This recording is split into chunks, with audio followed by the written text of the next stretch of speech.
IRGC, who are surely not the servants of the Iranian people? Minister. Well, Mr. Speaker, he's right to raise his concerns in the way that he does. I can say to him and to the House that on the 13th of January, the Foreign Secretary set out the action that the government is taking in coordination with allies in response to the consistent threat that the Iranian regime poses to stability, security and freedom. And last week, the Foreign Secretary also announced a further sanctions package targeting 10 individuals and one organisation involved in human rights abuses in Iran. We're continuing to monitor the situation very closely, and we urge Iran to protect fundamental freedoms, including access to information and communications. Sir Julian Lewis. Does the Minister accept that the IRGC is responsible for many acts of terrorism? And whilst we appreciate the difficulty that arises from it being a state organisation and the reluctance to prescribe a state organisation, isn't it a fact that Jonathan Hall, the independent reviewer of terrorism legislation, has come up with a formula to allow this to happen? If so, why doesn't the government bring this forward with maximum speed? Well, Mr. Speaker, we're very grateful to Jonathan Hall for the work that he has done, and I can tell the right honourable gentleman that we're taking forward all of his recommendations on strengthening our state threats powers, including the development of a prescription-like tool for state threats. That will allow us to ban activity and the operations of foreign state-backed organisations. Julian. Question number 8, Mr. Speaker. Thank you, Mr. Speaker. With asylum claims falling in Europe and rising here, we must reduce the incentives that pull people here. The permanence of refugee status in this country is clearly a pull factor, and so we are making it temporary.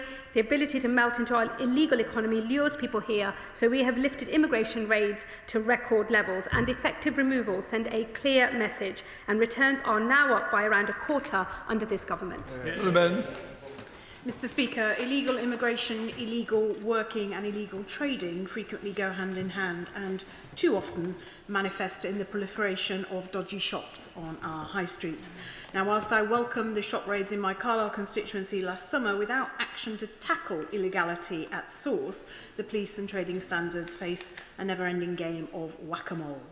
Can the Minister please assure my constituents in Carlisle that this government will redouble its efforts to clamp down on both illegal immigration and illegal working? Well, I can give my honourable friend that reassurance. Illegal working undermines honest employers, undercuts local wages and fuels organised immigration crime, and this government will not stand for it. Since coming to power, enforcement action nationwide has increased with an 83% rise in illegal working arrests, and we will be stepping up that action even further in the year ahead. Father of the House, Sir Edward Lee. One of the main reasons behind this false narrative that Britain is both broken is people's sense of despair that neither this government nor the previous government could deal with illegal migrants. It's simply driving our people mad. So just so may I give this advice to the government, if she'll forgive me, they're not going to solve this problem by getting rid of the Prime Minister or anything like that. What they're going to do is finally deal with the pull factor. And the only thing that will work is to arrest, detain and deport anybody who arrives illegally in this country and have a temporary derogation from any convention that prevents us doing it. If they do that, there'll be so much more confidence in the nation, the Prime Minister will be more popular and people won't drown anymore. Well, look, Mr. Speaker, what I would say gently to the honourable gentleman, look, I'm always willing to listen to advice from wherever it may come from, but I would point out that in 14 years under his party in government, we didn't see any such action. And it is very easy, I think, to say from the sidelines, just deport everybody. If it was so easy to derogate from international obligations, I'm pretty sure the previous administration would have done it. That they're only now saying it from the sidelines, I think, says a lot about them and their attitude to government. There is no one silver bullet in dealing with the problems of illegal migration, and that is why I'm taking action across every potential forum, that is both on changing our human rights laws, passing legislation later this year on the application of Article 8, dealing with our appeals processes, absolutely talking about reform of the European Convention on Human Rights, which we are doing, getting illegal working raids up. All of these things are important steps to try to get this system under control. I am determined that we will deal with the problem of illegal migration, but there is no one silver bullet, and that is why I'm taking action across all fronts. Katie Lamb, Shadow Minister. Thank you very much, Mr. Speaker. Last week, The Times reported that companies and company directors who have previously abused the work visa system have been allowed to continue sponsoring visas despite the government's promise of a clampdown. One social care business has been able to sponsor 116 visas despite being caught hiring illegally. As the Home Secretary just said herself, being able to work here illegally is one of the greatest pull factors. So what message does she think this sends to companies that break the rules? Well, I think what the Shadow Minister should have first done is apologised for being part of an administration that actually opened the social care route that was open to such horrifying levels of abuse. That route was closed by this government. That was the right action to take. And since we've been in government, 1,000 sponsor licences have been revoked. We will continue to take action. We are already following up on the newspaper investigation that she references, and we will keep revoking licences so that only legitimate businesses with proper jobs are able to sponsor workers into our country. Max Wilkinson, Liberal Democrat spokesperson. Thank you, Mr. Speaker. British people have watched in horror over the past weeks as President Trump's ICE squads have murdered, kidnapped and oppressed people. Even infants and children have not escaped this rough treatment. Now, the Conservatives have suggested they would like to introduce a removals force styled on ICE, and we can only guess what the Honourable Member for Clacton would do if he was in charge, even if he concedes that ICE has gone too far on occasion. So will the Home Secretary condemn Trump's ICE squads, and will she reassure us that we will not see ICE squads on the streets of Britain? Tom? Well, Mr. Speaker, unlike I think most of Westminster, I'm not plagued with America brain, and I don't spend any of my time worrying about what's happening over in the States. But as the Home Secretary, I focus on my day job, which is protecting people in our country. And he will know full well that we do not have anything like the sorts of arrangements that we've seen over in America. But without having armed immigration enforcement, we've already got record removals to just under 60,000 since we've been in government. We will go further, but we will do so in line with the arrangements we already have in place and our British values. Sir Gavin Williamson. Number 10, Mr. Speaker. I agree. Minister. The murder of Martha Giles in 1959 was particularly horrific, and I can only imagine the pain and suffering that her family have been through, given that the case is still ongoing and there has never been justice. I am advised that decisions around opening or closing the National Archives records on the murder of Martha Giles are a matter for the Metropolitan Police Service and not for us, but I'm very happy to facilitate the instructions that he might want with the Met Police. Sir Gavin. I know that the Minister is a deeply compassionate lady, and on the 12th of February 1959, Martha Giles was brutally murdered, leaving her work at New Cross Hospital in Wolverhampton, and she left behind 5 children. There's only one of those children that's still alive today, Mrs. Edwards, and she desperately seeks answers.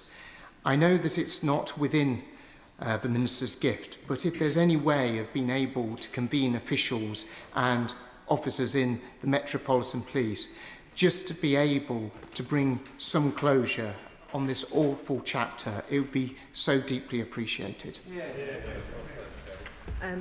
Can I thank him and again offer my condolences to Martha's family, who have been looking for justice for many, many, many decades. I am happy within the bounds of what I am allowed to do it for the right honourable member, and we'll make sure we make the appropriate instructions. Dr. Allison. Question number 13, please, Mr. Speaker. Thank you, Mr. Speaker. We are investing a record £140 million in state-of-the-art technology to make our communities safer. This includes rollout of live facial recognition, a technology that is already transforming policing. Investing in technology means more time for the police to be out where we want them, on the streets, fighting and deterring crime in our communities. Dr. Allison. Thank you, Mr Speaker. I recently met with Home Office colleagues to discuss the use of synthetic cathinones, often referred to as monkey dust, in Stoke-on-Trent.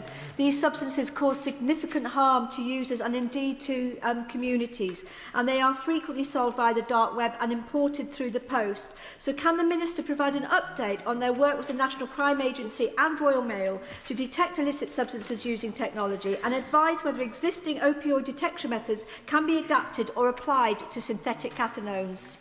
Safe State. Well, I thank my honourable friend for raising the scourge of synthetic cathinones. Let me assure her that the work between the National Crime Agency, Royal Mail and others continues at pace. The use of synthetic drugs is a concerning development in the global drugs market, but this government and law enforcement are taking action, and we continue to innovate and seek new methods for screening and identifying drugs using emerging technologies, including AI, to tackle this challenge.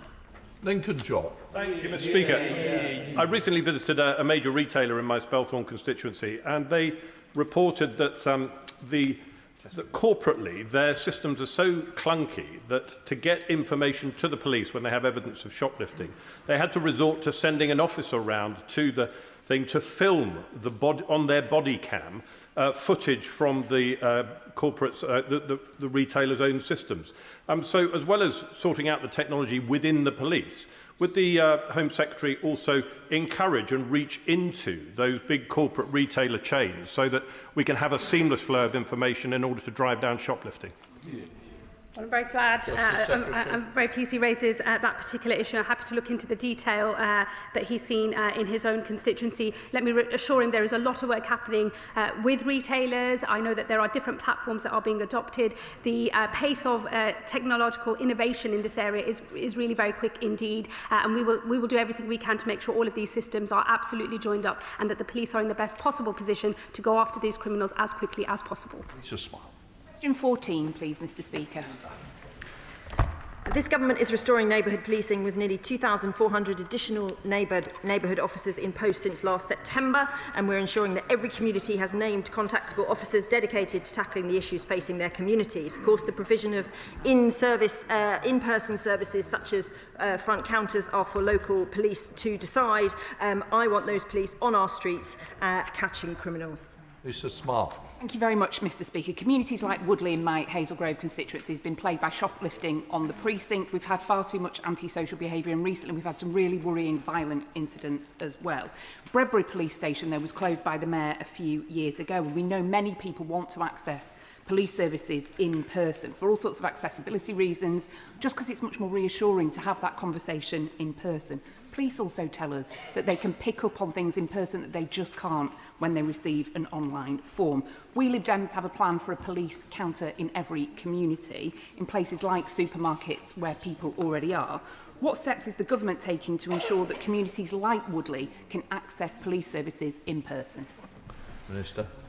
So every ward will have a named community officer that they can contact and get in touch with, which I think is the priority here. She talks about retail crime, which, as I said earlier, increased by 60% in the last 2 years of the Conservative government. So by us taking steps, for example, by making sure that the £200 rule that the previous government had in place, so that any theft in a shop under £200 was not even investigated by the police, we are scrapping that, and we are making sure that there are more officers in our community. I'm sure there are innovative things that can be done in terms of making sure that visibility is there, but having a named police officer that you can contact in your ward is massive progress on what we had before.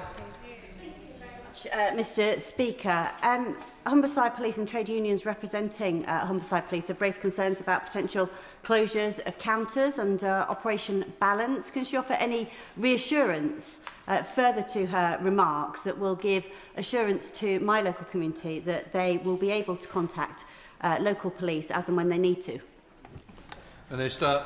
Absolutely. Can I thank my honourable friend? And of course, people are worried about making sure they have access to their police officers, particularly when they need them, which is why we're introducing targets to make sure the response is quick and there when we need them, and why we are putting more money into policing. Police forces themselves will have £796 million additional funding this year, which is a 4.5% cash increase and a 2.3% real terms increase. And I'm happy to make sure and work with with her to make sure our neighbourhood guarantee is being delivered in her constituency.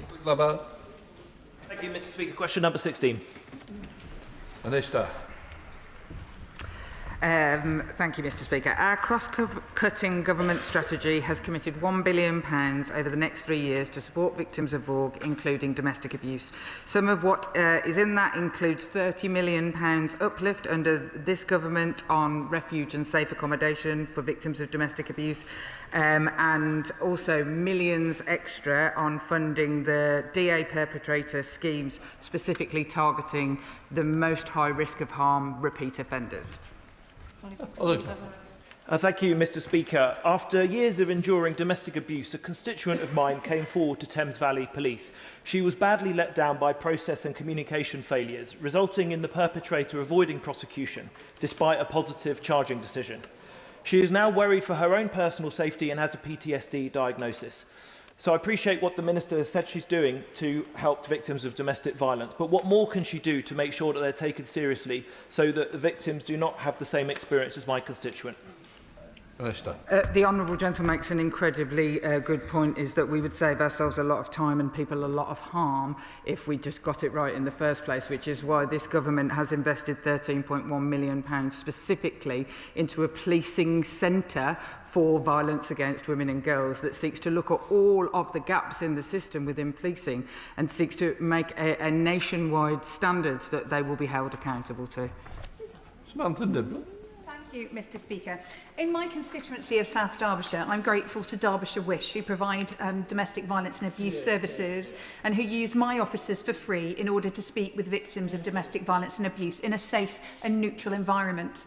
I wonder if the Minister can tell me what she is doing to tackle domestic violence and abuse in rural communities where isolation plays a significant part in this going undetected.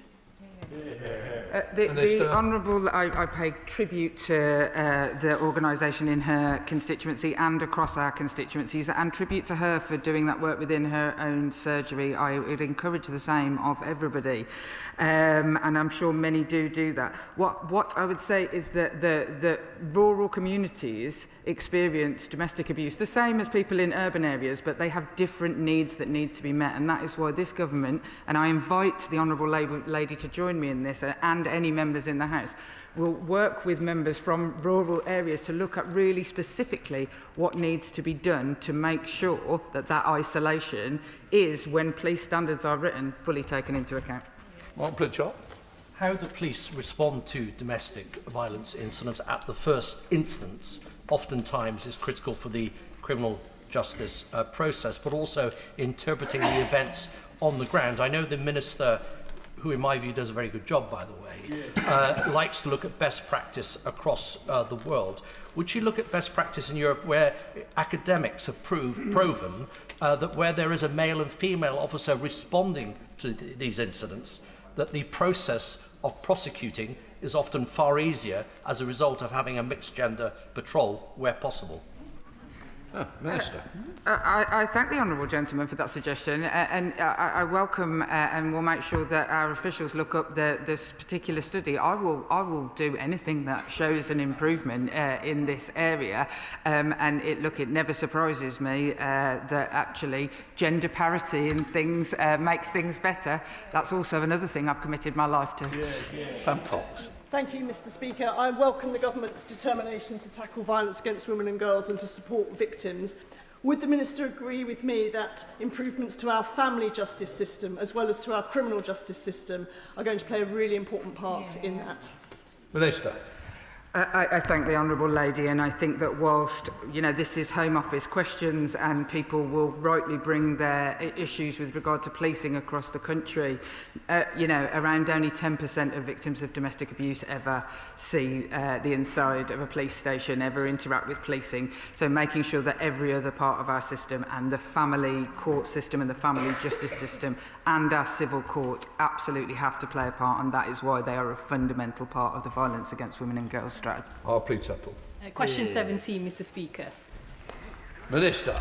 Mr. Speaker, my honourable friend is a great champion for Huddersfield's High Street, and I'm pleased to be able to tell her that tackling money laundering is key to delivering on this government's mission to make our streets safer and to deliver economic growth. The new High Streets Illegality Task Force will bring together departments and agencies to systemically disrupt money laundering and related crime on the high street, while new funding will boost trading standards capabilities and fund an increase in law enforcement officers. Thank you, Mr. Speaker. Police operations last year, including in West Yorkshire, saw hundreds arrested and thousands of high street shops raided across the country.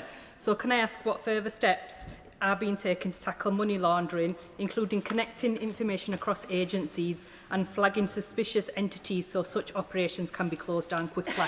Well, Mr. Speaker, I'm grateful to her, and we are taking more steps. And the new High Streets Task Force will look at whether the current data sharing between agencies in supporting enforcement teams is appropriate in order to maximise our response to be as effective as it possibly can be. The Government will also publish a new anti-money laundering and asset recovery strategy this summer.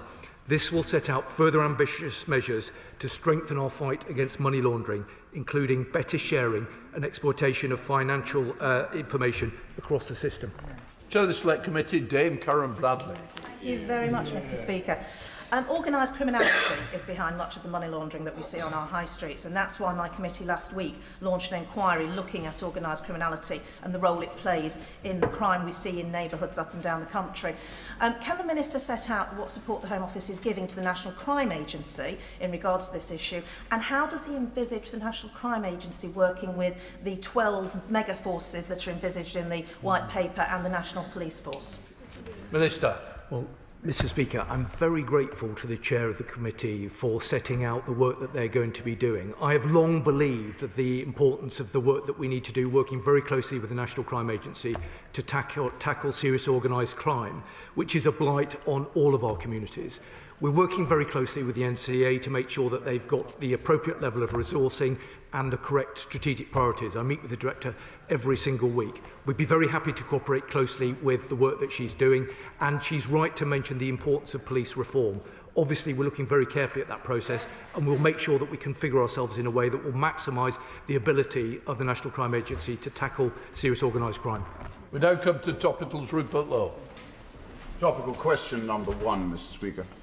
Justice Secretary. Mr. Speaker, this government pledged to restore order and control to our borders, and our work is taking effect. Since we took office, removals of illegal migrants are up 31% to nearly 60,000 since we took office. Forced returns are up 45%, and deportations of foreign criminals are up by a third. In December, we imposed visa sanctions on 3 countries, Angola, Namibia and the Democratic Republic of Congo, and they have worked. Each of those countries is now accepting their citizens back. I know the public want us to do more, and we will. We will reform human rights law and our appeals processes to swiftly remove those with no right to be here. This country will always offer sanctuary to genuine refugees, but for those who do not play by the rules, we must be firm. The last Conservative government lost control, and it is we, the Labour government, that are restoring order to our border. Thank you, Mr. Speaker. As the Minister knows, our independent rape gang inquiry hearings are ongoing, just a short walk from this chamber. Last week, I sat opposite one woman who was raped by between 600 and 700 men. She estimated that 98% were Pakistani Muslims. The evidence we are collecting is brutal. Again and again, we've been told of failed attempts to traffic raped and abused women overseas to Pakistan and elsewhere. Thankfully, those attempts failed. How many did not? Will the Minister agree to urgently review cases of missing girls in target areas and launch a full state investigation into reports of such trafficking? Justice Secretary. Mr. Speaker, the testimony of the victims that the Honourable Gentleman has heard from is absolutely horrifying, and the grooming gang scandal was one of the darkest moments in this country's history. Victims and survivors of these hideous crimes deserve justice, and we will make sure they get it. Our inquiry is a full, statutory, independent inquiry with all of the powers under the Inquiries Act 2005 to deliver justice, and I would urge him and anybody else with any allegations of criminality or evidence of criminality to share that with the police immediately. Tom Hayes. Everyone's democratic right to protest within the law. In Bournemouth, Dorset Police has been forced to spend around £100,000 policing protests at the 3 asylum hotels opened by the Conservatives at eye-watering expense. Often protests have to be managed by neighbourhood policing teams that we, as a Labour government, are rebuilding. This means that they are policing protests rather than out on the beat in their neighbourhoods. When will Bournemouth's asylum hotels begin to close? Not just because they're bad for the people living within them and around them, but because of the huge cost to our local police force and the abstractions involved to our neighbourhood policing teams. Minister. Well, the Honourable Gentleman is a doughty champion for his community and has raised the issue of these hotels with me on multiple occasions. I know he'll continue to do so until they are closed. He is exactly right. For the reasons he mentions, hotels are a very, very bad place to accommodate those seeking asylum. He will have heard the commitment from myself and from the Home Secretary. We will get them closed and get them closed within this parliamentary term. Justice Secretary Chris Folk. Sorry. Thank you, Mr. Speaker. Deng Majek from Sudan is an illegal small boat migrant who was sentenced last week to 29 years in prison for the brutal murder of Rhiannon White. He stabbed Rhiannon 23 times as she desperately tried to defend herself. Given the timing of Majek's arrival in the summer of 2024, he would have been eligible for deportation to Rwanda. But Labour cancelled the Rwanda plan and instead accommodated this illegal immigrant in a hotel at taxpayers' expense. Does the Home Secretary now accept it was a huge mistake to cancel the Rwanda plan just before it started, which would have seen Majek deported, thereby preventing Rhiannon's murder?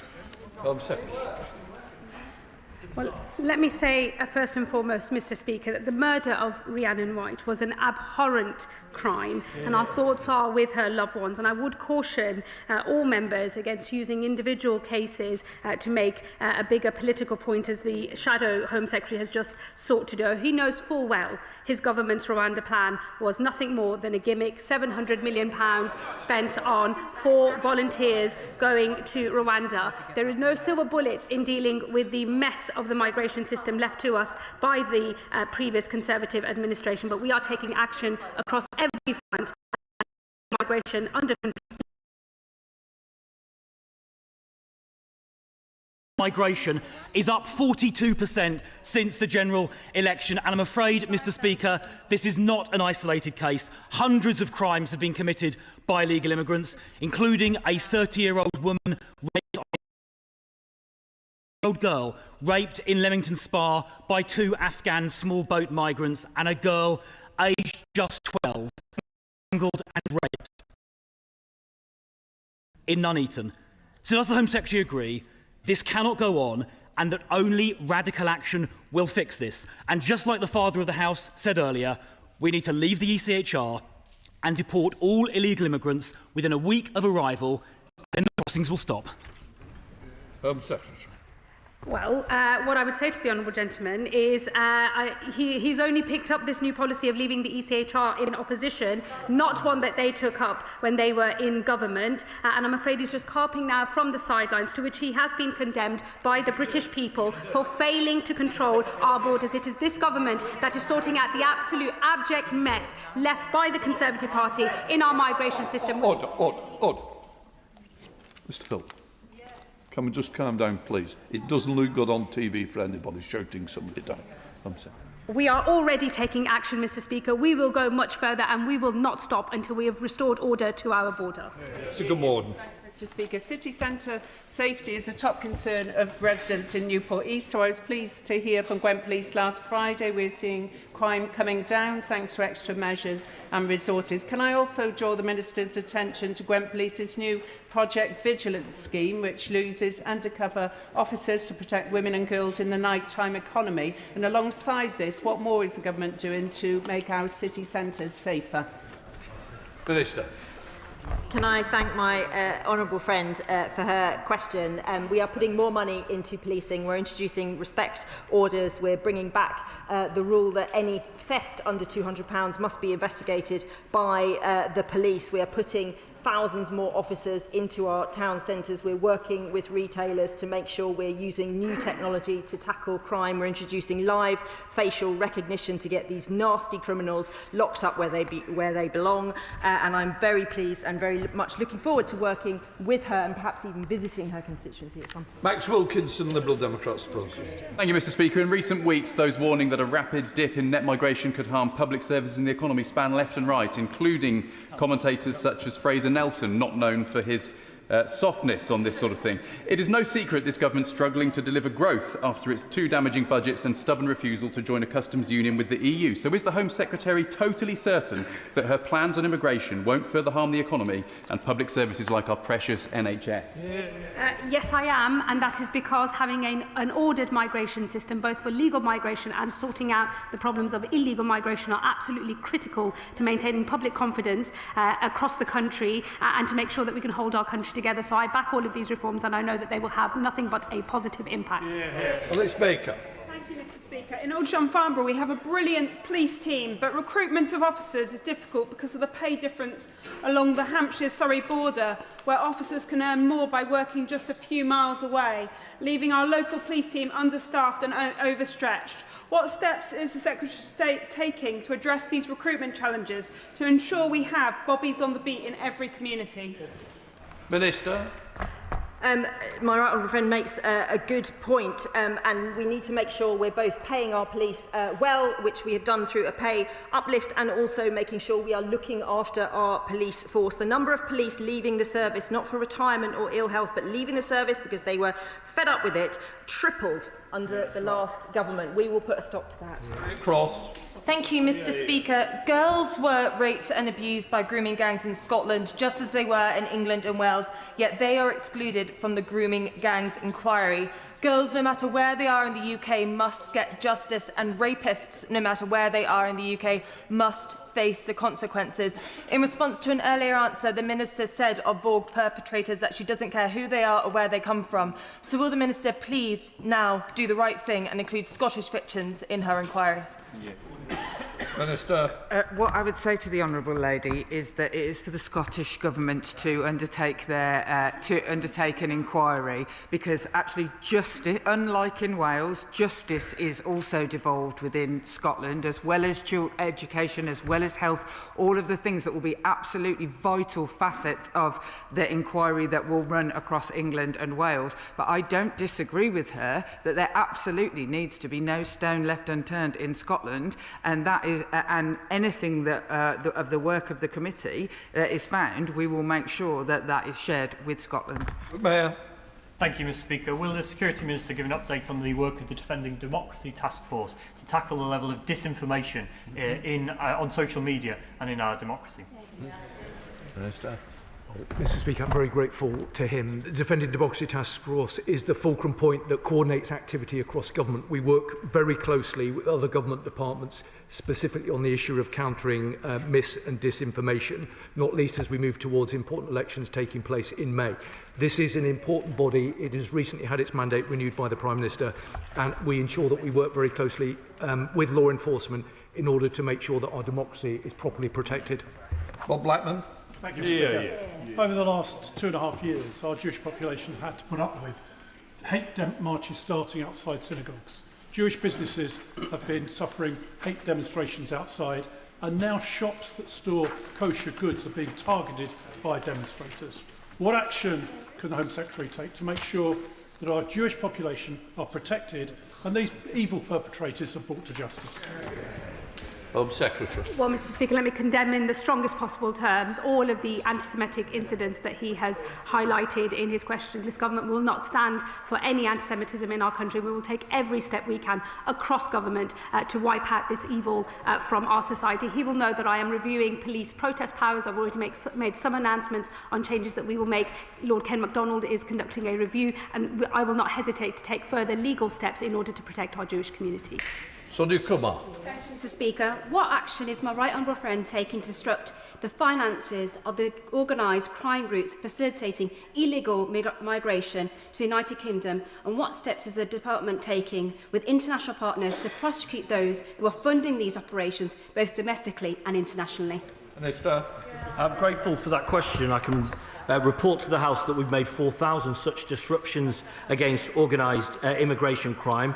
We are working with partners from all of those flows of illicit trafficking of peoples across the world at every stage, of course, closely with our French neighbours, but all the way around the world to disrupt these flows and send that very clear signal to those who traffic in persons that their time is up.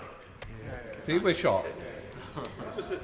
The Hall petition debate on indefinite leave to remain, where some 60 Labour MPs unanimously turned up to rubbish and disparage the Home Secretary's proposals. I got the impression they were highly unlikely to support that. So can she guarantee that any changes to ILR will be brought to this House for a debate and a vote? Well, what I would say to the honourable gentleman is these are the right reforms. We have set out proposals for an earned settlement scheme. They are being consulted upon. That consultation closes in a matter of days, and the government will consider all of those responses, and any changes that we wish to make, we will do so in the usual way. Jonathan Brash. Thank you, Mr. Speaker. Town centre crime in Hartlepool has fallen by 15% in the last year, thanks to the brilliant work of our police force under the leadership of Helen Wilson. But there is far more that needs to happen. My constituents deserve to feel safe in their town centre. So can the Minister tell me what more we can do to make sure our town centres remain safe? Minister. I am delighted that town centre crime has fallen by 15% in my honourable friend's constituency. It has fallen in many towns across the land since this government came to power, not just because we're introducing new technology where we need to, live facial recognition and others, not just because we're introducing more neighbourhood policing, not just because we're changing the law to make sure all crimes are investigated, but because we're all working together to get this done. David Simmons. Thank you, Mr. Speaker. My constituents are concerned about the now imminent closure of the volunteer-manned Pinner Police Station, part of a programme on the Mayor of London that leaves the whole of the London Borough of Harrow with no in-person access to the police. Thus far, the volunteers that man the front desk and I have had no response at all from the Mayor of London to our attempts to raise this issue. So will she intervene to ensure we at least get a response so the Mayor of London listens to my constituents' concerns? Minister. I'm sure the Mayor of London listens to his constituents' concerns, which is why we have increased funding into the Metropolitan Police, why we're doing everything we can to reverse the increases in retail crime that we saw under the previous government that we are beginning to tackle now. Thank you, Mr. Speaker. On Friday, I visited St James Primary School in Haydock in my constituency where, after learning about the dangers of knife crime, Year 6 children are campaigning to install bleed control kits in their community should the worst ever happen. Can the Minister please assure them and all my constituents that this government is doing all it can to tackle knife crime, and will she join me in paying tribute to the children and staff at St James for their efforts? Minister. Absolutely. Can I welcome the conversation that my honourable friend is having with his constituents and children who I know are deeply worried about knife crime. We have a target in this government to halve knife crime in a decade, and I can say that since the start of this Parliament, knife crime has fallen by 8% and knife homicides are down by 27%, but we will not stop until we reach that target. Thank you, Mr. Speaker. The Home Office has said that a new licence to practice will be required for all police officers. Can the Minister explain how that will differ from the existing police conduct regulations, the Police Code of Ethics and the current police training programmes? Minister. The licence to practice is being introduced to make sure all officers, whatever stage in their career, are getting the right support, the right training that they need to do the jobs that we demand of them. We have said very explicitly we are going to design this with policing so that we can get this right, but it is about supporting police to do the jobs that we all need them to do. For the message. Thank you, Mr. Speaker. Recent comments from Rashid Afrin, the co-director of the Al-Roj camp in Syria, reported that several ISIS-linked individuals have been repatriated from that camp to the UK. Can the Home Secretary confirm how many individuals, ISIS-linked individuals, have been repatriated to the UK and whether, upon their return, they were held in custody or not? Minister. I hope the honourable gentleman will understand if I don't get into the specifics of that, nor do we comment on individual cases, but I can tell him that the Home Secretary will use all tools at her disposal to make sure that we keep the public safe.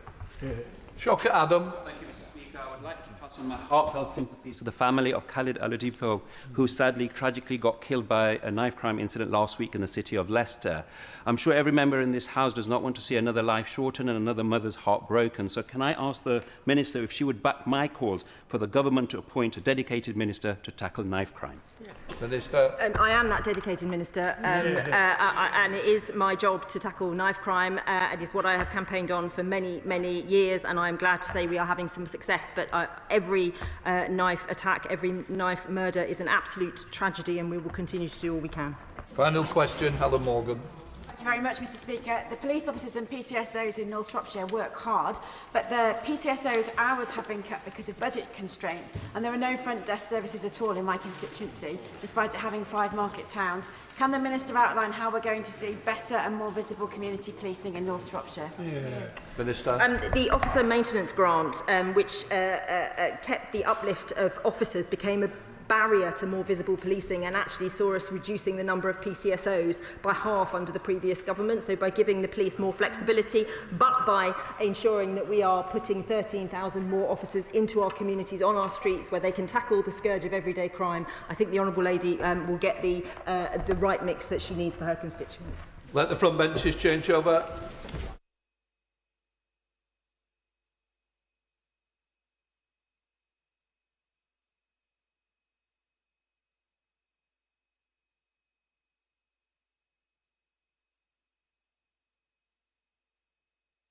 We now come to the urgent question. Sir Ian Duncan-Smith. Mr. Speaker, to ask the Foreign Secretary if he'll make a statement on the 20-year sentence imposed on our brave citizen, Jimmy Lai, a British citizen. You're welcome. Minister. Mr. Speaker, may I thank the Right Honourable Member for his question on this very serious matter. He will know that the UK condemns in the strongest terms the politically motivated prosecution of British national Jimmy Lai. As the Foreign Secretary said this morning, 20 years is tantamount to a life sentence for a 78-year-old man. We remain deeply concerned for Mr. Lai's health. We call on the Hong Kong authorities to release him on humanitarian grounds so that he may be reunited with his family. Sadly, this sentence is not a surprise. The national security law was imposed on Hong Kong by Beijing precisely to silence China's critics.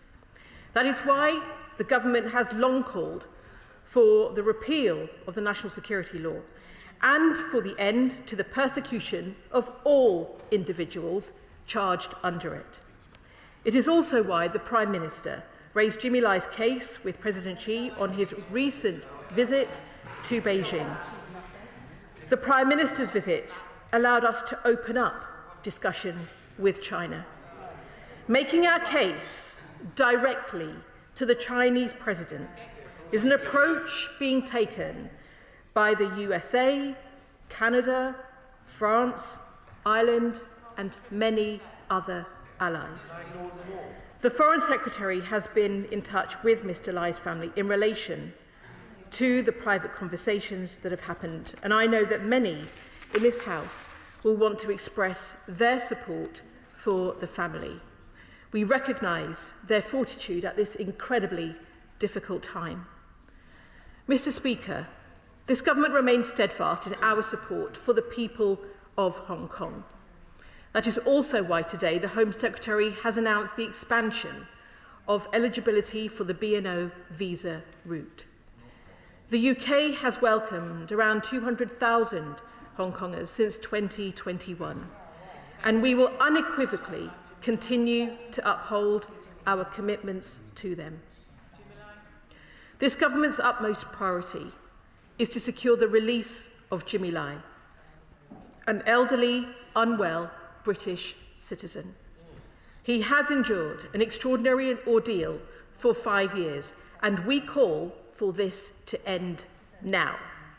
That is why we are focusing on the action that will help him the most: sustained engagement with China, making our case consistently and directly.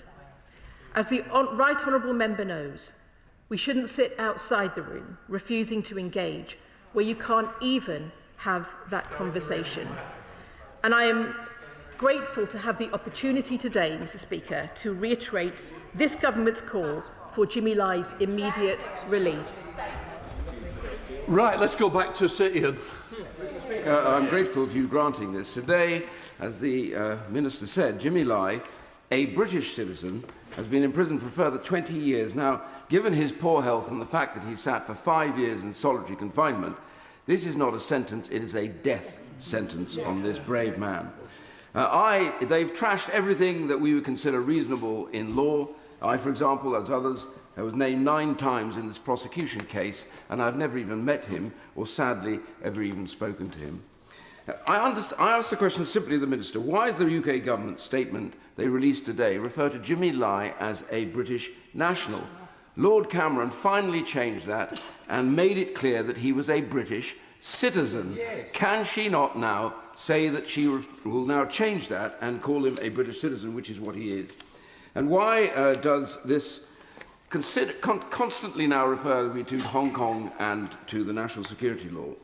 But the reality is that the British government has sanctioned absolutely nobody in the Chinese government for trashing the Sino-British agreement and now installing the Chinese national security law, which is the reason why Jimmy Lai has been arrested. And he has been convicted and sentenced for nothing more than standing up for freedom of speech and peaceful protesting for democracy. So I asked the Minister as well, Mr. Speaker. The government went on a visit to China recently, and they before that granted full planning permission for this huge and ghastly Chinese embassy in London. At least, I say to the Minister, surely why did they not hold back, if that's what they want to do, on that planning permission? So say to the Chinese government, you must release Jimmy Lai now and cut and cancel this prosecution altogether. Otherwise, you will not get your Chinese embassy, instead of which we've given it to them free and for nothing, and the Prime Minister was treated like dirt while he was out there. The reality is, Mr. Speaker, that Sebastian Lai and Claire Lai, children of Jimmy Lai, have fought for him, and I feel sorry for them, and my thoughts go to them.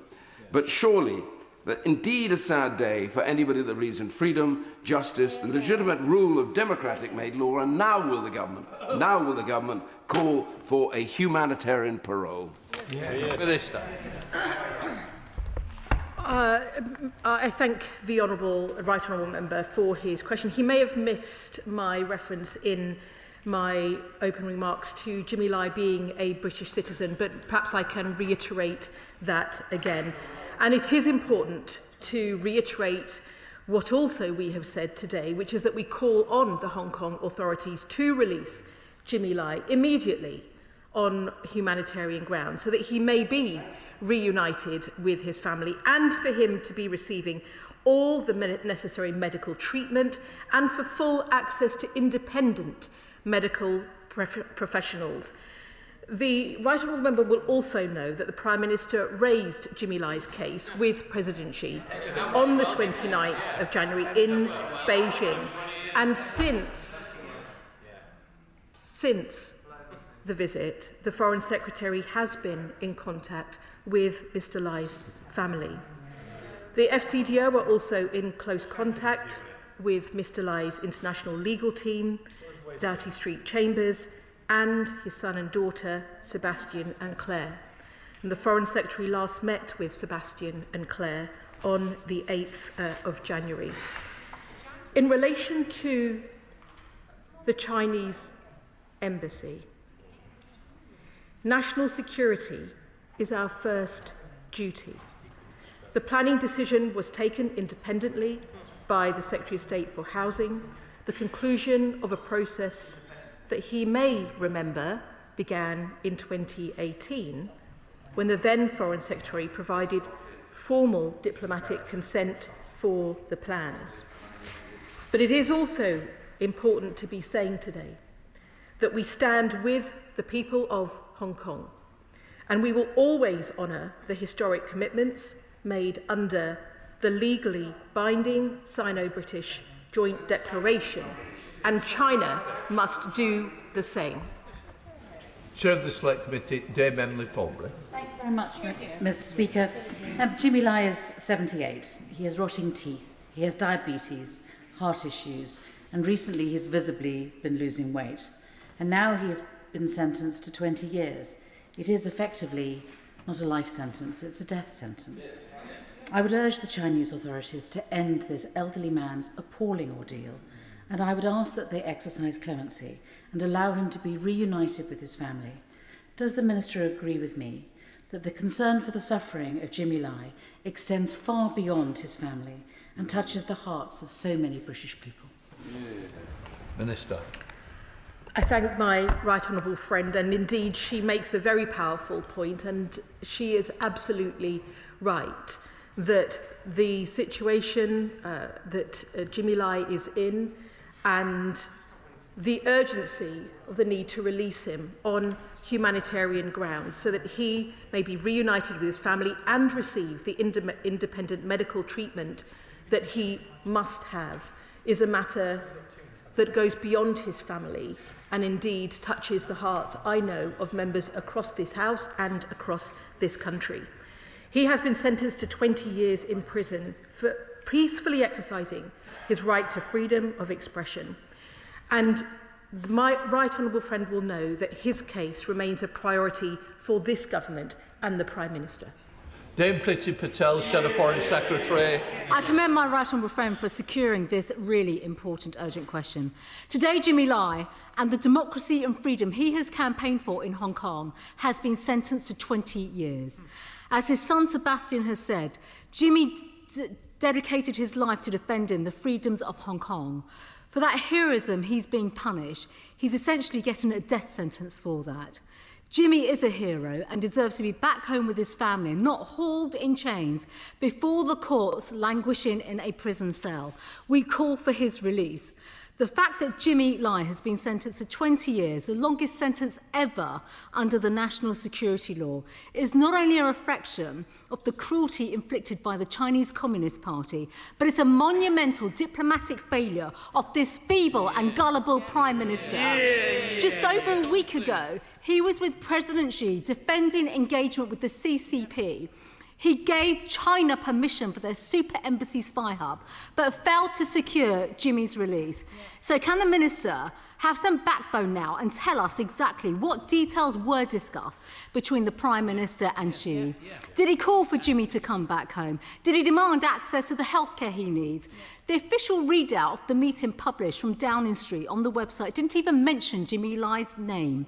So we need answers, Mr. Speaker. Jimmy's family and the whole country want to know when will this weak and pathetic Labour government finally stand up to China and show some backbone? And will the Foreign Secretary actually do something, such as summon the Chinese ambassador and prepare a list of diplomats to expel in response to China's refusal to free Jimmy Lai? Will the government revoke the planning permission granted for this embassy, the super embassy spy hub? Will China now be placed on the enhanced tier of furs at long last?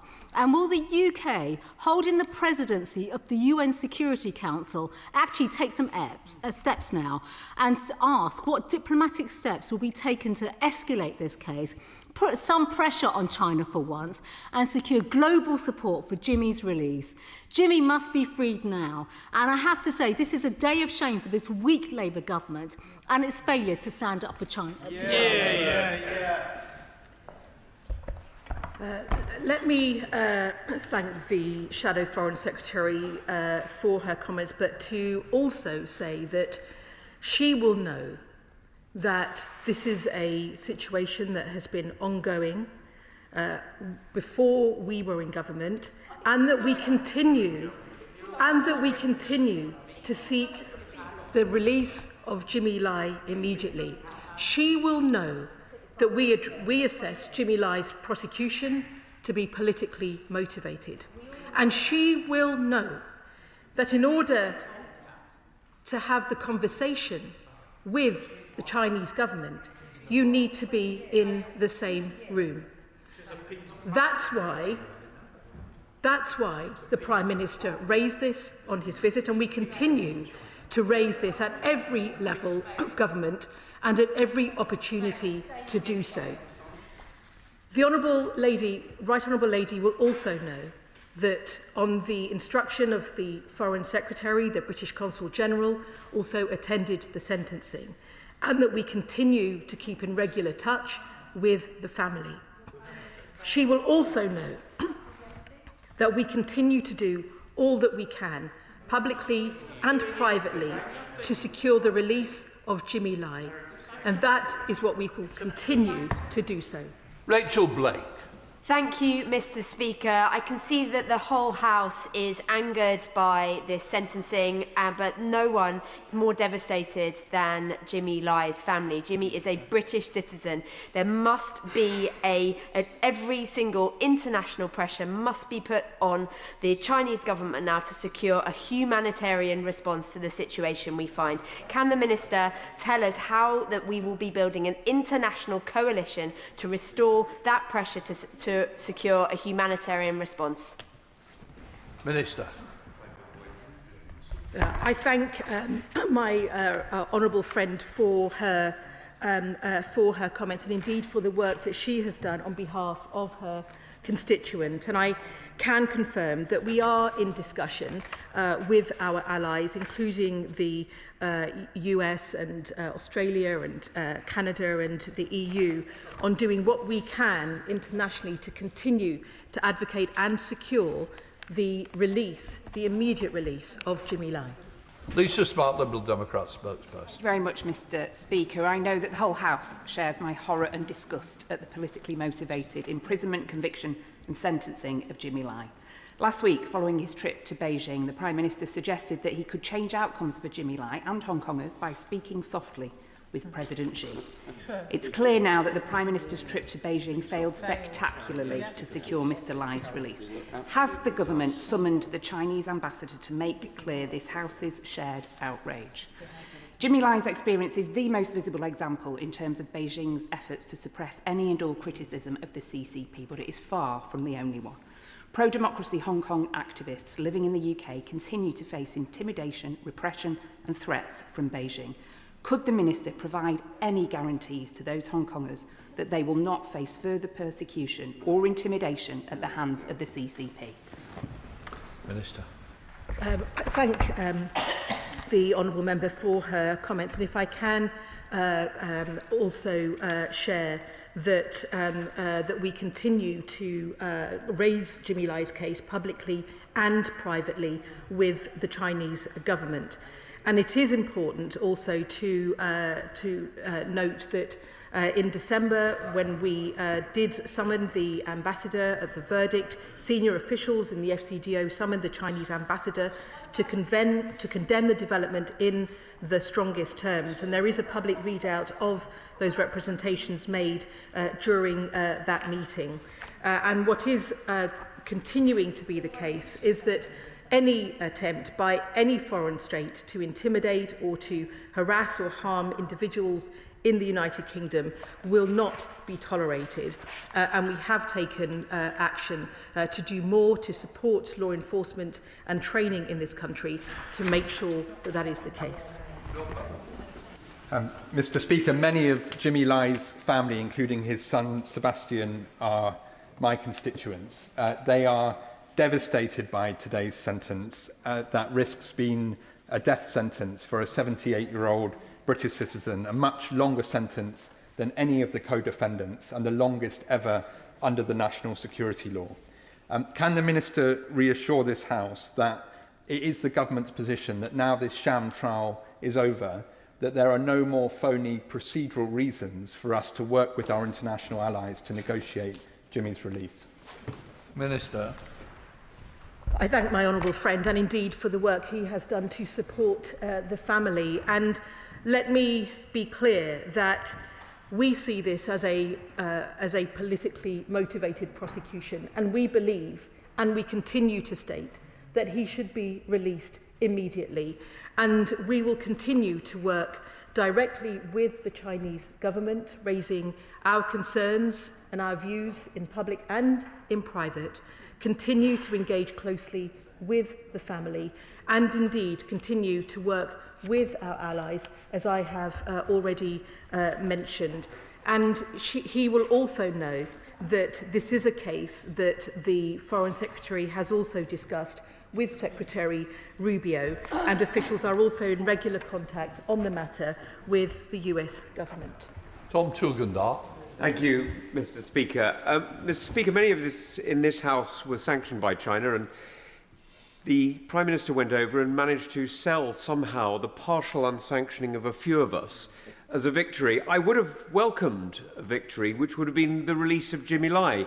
But sadly, the Prime Minister conceded all of his cards before getting on the plane, leaving himself nothing to negotiate.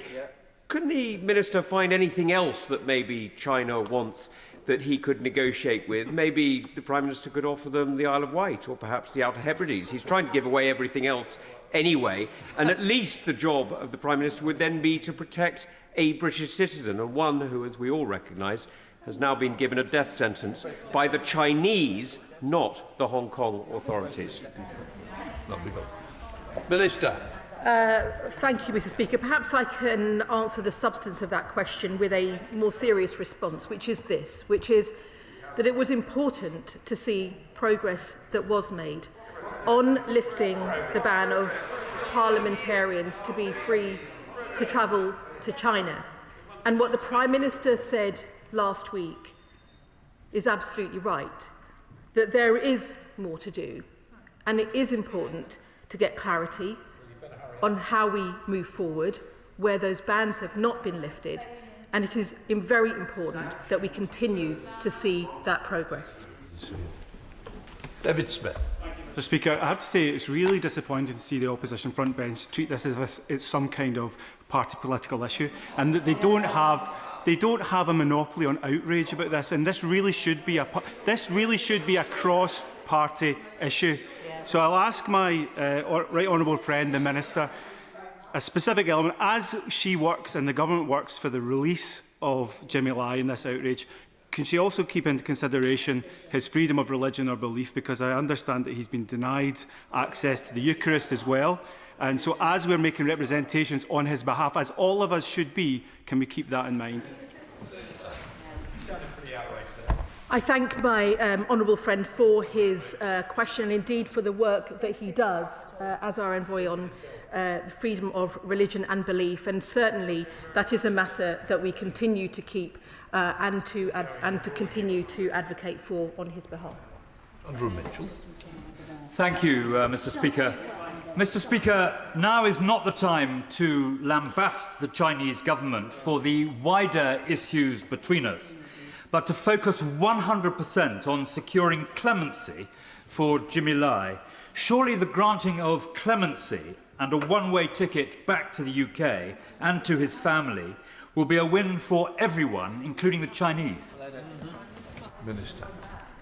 I thank the right honourable member, and perhaps on this we can agree that we do want to see an immediate release. We want to see that there is an immediate release on humanitarian grounds so that he can be reunited with his family, and he must be supported as well to receive that vital independent medical treatment to support his health and his well-being right now. Josh Hathwell. Thank you, Mr. Speaker. Last year, the UN Working Group on Arbitrary Detention ruled that Mr. Lai has been unlawfully and arbitrarily detained. In 2022, the same UN Working Group concluded the same for Jagtar Johal. Today, Jagtar turns 39, and instead of celebrating, he's languishing in a foreign prison like Jimmy Lai. I caution the government that if we don't stand up for our citizens unlawfully imprisoned abroad, we risk becoming beholden to the whims of others rather than standing on firm principles. So how is the government making meaningful representation to our Indian and Chinese counterparts to bring these British citizens home? That's been well woven in, Minister. Mr. Speaker, let me thank my honourable friend. And in relation to Jimmy Lai, let me say that we take the UN Working Group's opinion incredibly seriously. That's why we continue to call for Mr. Lai's immediate release. And in relation to Jagtar Singh Johal, he will know also the work that we continue to do. Sir John Whittingham. Thank you, Mr. Speaker. In December, I asked the Prime Minister to make clear that his visit to Beijing could only go ahead if Jimmy Lai was released. He responded to me, "It is important that we continue to engage so that we can raise this issue." That clearly achieved nothing. But will the Minister also bear in mind that alongside Jimmy Lai, 6 other senior members of Apple Daily received lengthy prison sentences in what RSF have described as the complete collapse of press freedom in Hong Kong? And will she say what action the government will take in the 2-week period before in which an appeal has to be lodged to make sure that not just Jimmy Lai but all of them are released? Minister. Let me thank the right honourable member, and he will know that in relation to the appeal, that will be a matter for Mr. Lai, Jimmy Lai, his family and his legal team. But he is right that it is important that we continue to call for an end to the national security law and for the release of all those who are being held or prosecuted under it. That is our position, and it will continue to be so. Emily Darwin. Thank you, Mr. Speaker. As chair of the All-Parliamentary Group on Hong Kong, I just want to absolutely say, on behalf of many of the members of that group and myself, how horrified we are. This case exemplifies the systematic dismantling of Hong Kong's judicial independence. The proceedings under the national security law do not operate within the independent or impartial judicial framework. Judges are designated by the Hong Kong SAR executive. Trials are conducted without juries, evidential thresholds are lowered, and the fundamental presumption of principle of innocence is gone. How is the government going to take on, not just on behalf of Jimmy Lai, but for all the Hong Kong who live here in the UK, that we will protect them from this nefarious activity and illegal law? Minister. It is absolutely the case that we continue to be concerned about the erosion of freedoms, and she will have seen that be expressed in the 6 monthly reports that are also published by the Foreign Office. We continue to stand, and we will always stand, with the people of Hong Kong. And it is essential that we continue to see the honouring of historic commitments that were made under the legally binding Sino-British Joint Declaration. And it is absolutely clear that China must do the same. Clive Jones. Speaker, Jimmy Lai's conviction is, as my honourable friend said, a massive failure for Sir Keir Starmer, who said he could change outcomes. This sends a worrying signal to Hong Kongers living in Wokingham and across the UK. Many Hong Kongers face intimidation from China when they are simply standing up for their civil liberties. So what steps is the government taking to protect pro-democracy Hong Kongers in Wokingham and across the UK who feel themselves to be under threat from Chinese authorities in our country? These residents are very concerned, and many of them feel for their lives. Minister. Let me thank the honourable member for his important question. And it is essential that we continue to make sure that any attempt by a foreign state to harass or intimidate or to harm individuals in the UK must not be tolerated. It is the reason why we are supporting increased training and support for law enforcement in relation to these matters, so that they can be dealt with the urgency that is required, and also the intelligence that is also important to be sharing. And let me also say that in relation to Jimmy Lai and the Prime Minister's visit, look, I will disagree with members of this House who are seeking to make this a party political matter. Jimmy Lai has been in prison since before this government came in to power, and we continue to work, as we should, across the House to do all we can to make sure that we are not just advocating for his release, but that this remains a priority for the government, as it is, and that we continue to work to have his release as immediately on humanitarian grounds.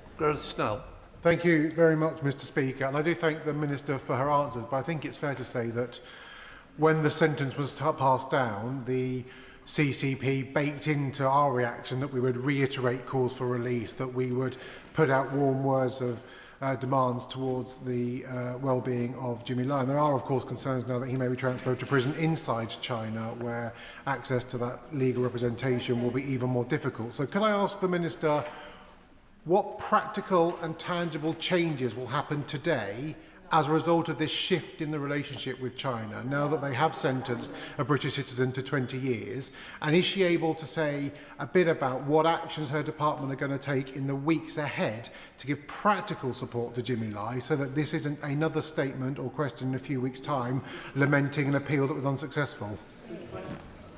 Minister? Let me just reiterate in relation to my honourable friend's question that we continue to work with our allies and also to speak directly with China. That is both public and also private, in terms of the work we continue to do to secure his release.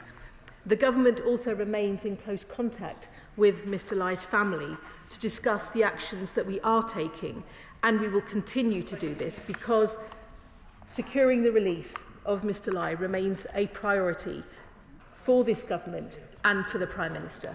Sir Desmond Swain. Can I say to my honourable friend and to the Minister that this is not party political? The last government were as bad, if not worse. The reality is, the honourable lady spoke about condemnation in the strongest terms. That is a complete waste of breath. They understand one thing, and that there has to be a cost. Will she sanction those responsible? Thank you.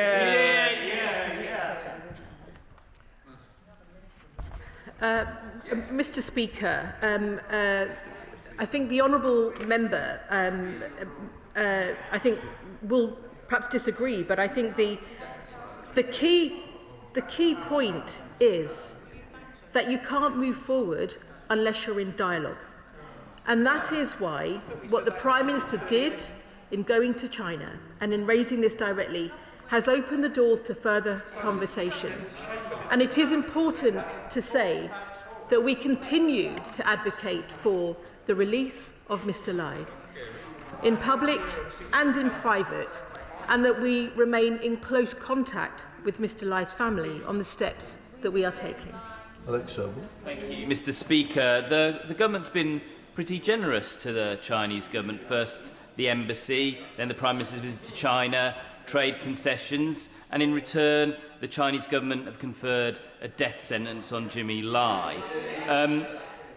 Will those responsible in Hong Kong, the administration judiciary that undertook this politically motivated sham trial, will they welcome the United Kingdom, or will they be sanctioned? Minister. I thank my honourable friend for his question, and he will know, in relation to what we have said, how important it is that we continue to see that what we have seen under the Sino-British Declaration is upheld, and that we expect those standards under the Declaration not just to be held in relation to those historic commitments by Britain, but that we expect China to do the same. Stephen Gattins. Speaker. Mr. Speaker, the Minister will be aware that there is cross-party consensus that we are horrified by the jailing of Jimmy Lai. But she'll also be aware that there are consequences when a UK government is perceived as being weak, and they have consequences for British citizens. Now, she said that the Prime Minister spoke softly. He also spoke ineffectively. So will she tell us what's next?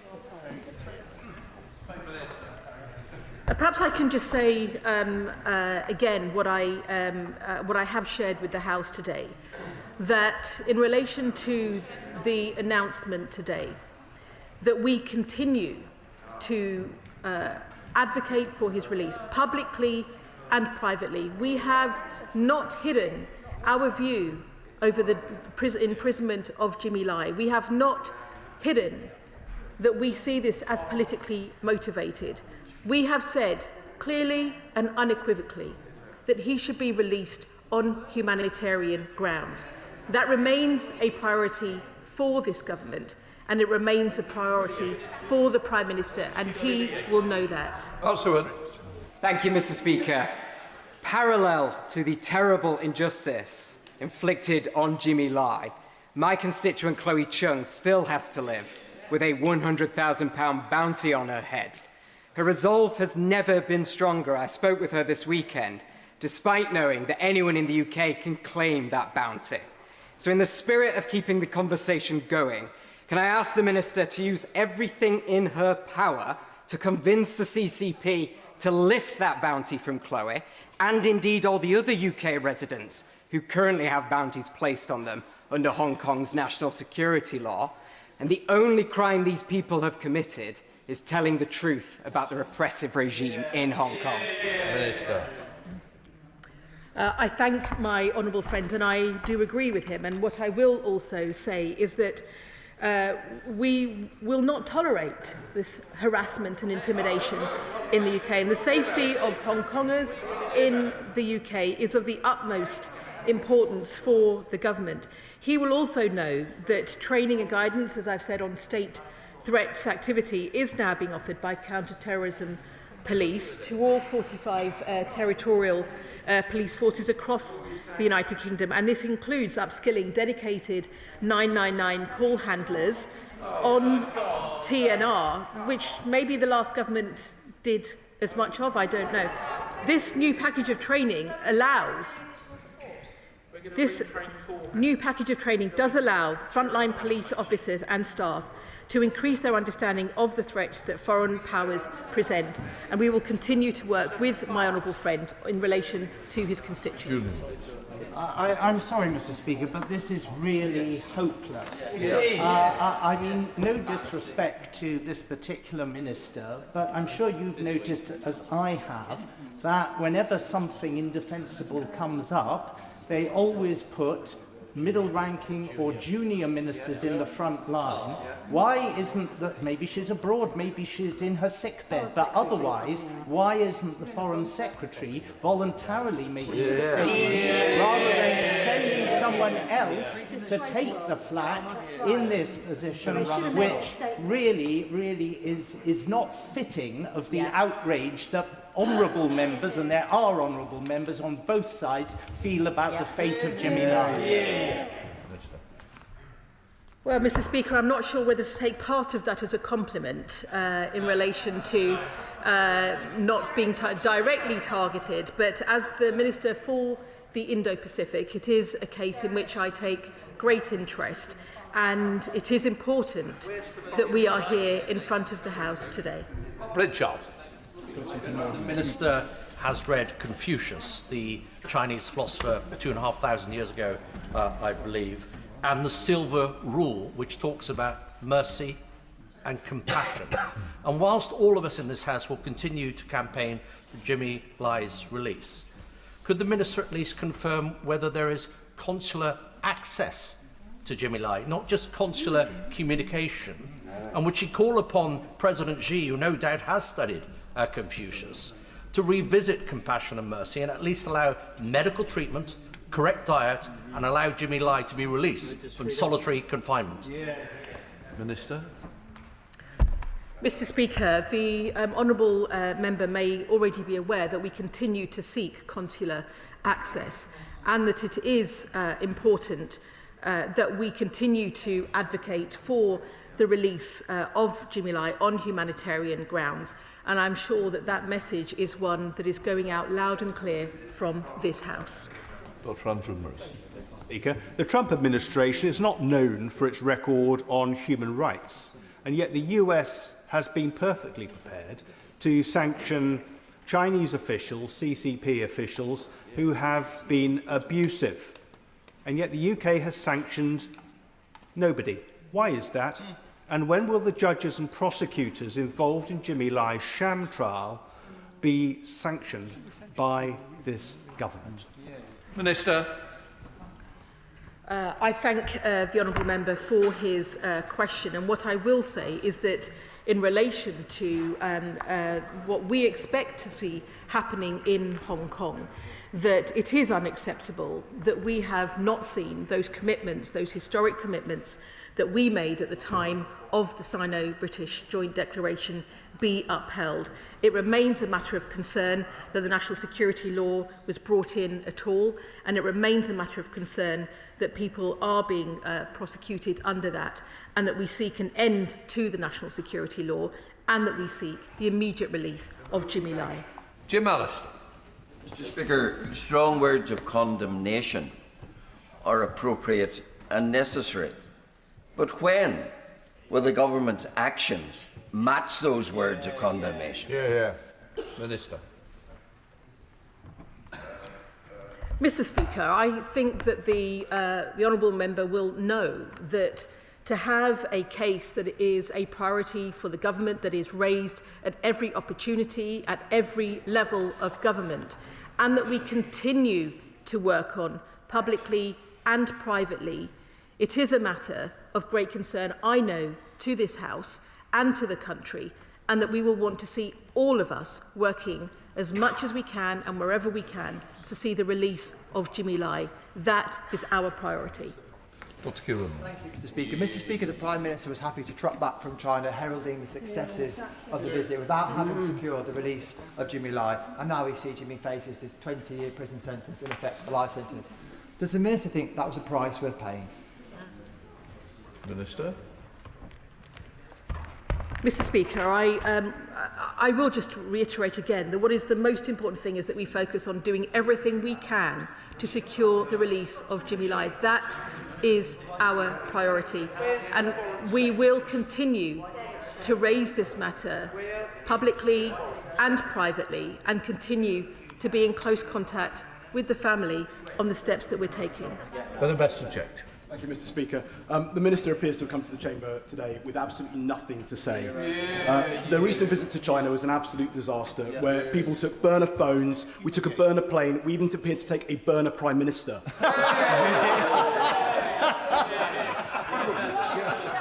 So, the Minister has recently said, earlier in the statement, she made reference to progress being made in these discussions. So can she outline exactly what progress has been made, and can she also outline what the response was from the Chinese government when the Prime Minister raised the case of Jimmy Lai with them directly? Minister. Mr. Speaker, the Prime Minister's recent visit allowed us to open up discussion and dialogue directly with the Chinese government at the highest level. Something, it seems to me, that the party opposite have forgotten is actually quite important in having a discussion and dialogue, including on incredibly difficult issues with other governments. There is absolutely no point trying to call for something when you are shouting into a void. And they should know better, because it is much better to have a relationship that allows us to make our case directly to the Chinese president rather than talking to ourselves. And as the Prime Minister has said, the purpose of engaging is to seize the opportunities that open up as a result of engagement, but also to provide an opportunity for those discussions. If you sit outside the room, if you refuse to engage, you can't even have the conversation. And so I come back to the point that I have made a number of times in the chamber today, that we continue those discussions publicly and privately to secure the release of Jimmy Lai that is this government's priority. Jim Shell. Thank you, Mr. Speaker. The Minister has heard me asking for interventions numerous times over the last number of years on behalf of British citizen Jimmy Lai, as others have in this House, indeed collectively have been very strong. And now the sham trial has ended, and unsurprisingly, Jimmy will be held in unknown conditions for 20 years until he is 98 years of age, if he lives that long. Shameful. Denied his religious beliefs, no mass, and unable to worship his God as he so wishes to do. Mr. Speaker, this surely cannot be acceptable to this government, whose Prime Minister and Attorney General have been at the forefront of using human rights as a panacea for every decision. Are we truly in this House to believe that government abandonment of Hong Kong has meant there are not options for those who are British in Hong Kong and whose only crime is not agreeing with Beijing? Minister. I thank the honourable gentleman, and indeed the honourable gentleman. He will also appreciate the importance of wanting to see progress in this case. He is right to actually see 20 years as the sentence, which is tantamount to a life sentence, or indeed has been said in this House, a death sentence, is unacceptable. That is why we continue to call for the release of Jimmy Lai, and it is important that we see that release on humanitarian grounds. Right, that completes the urgent question. Let the front benches change over.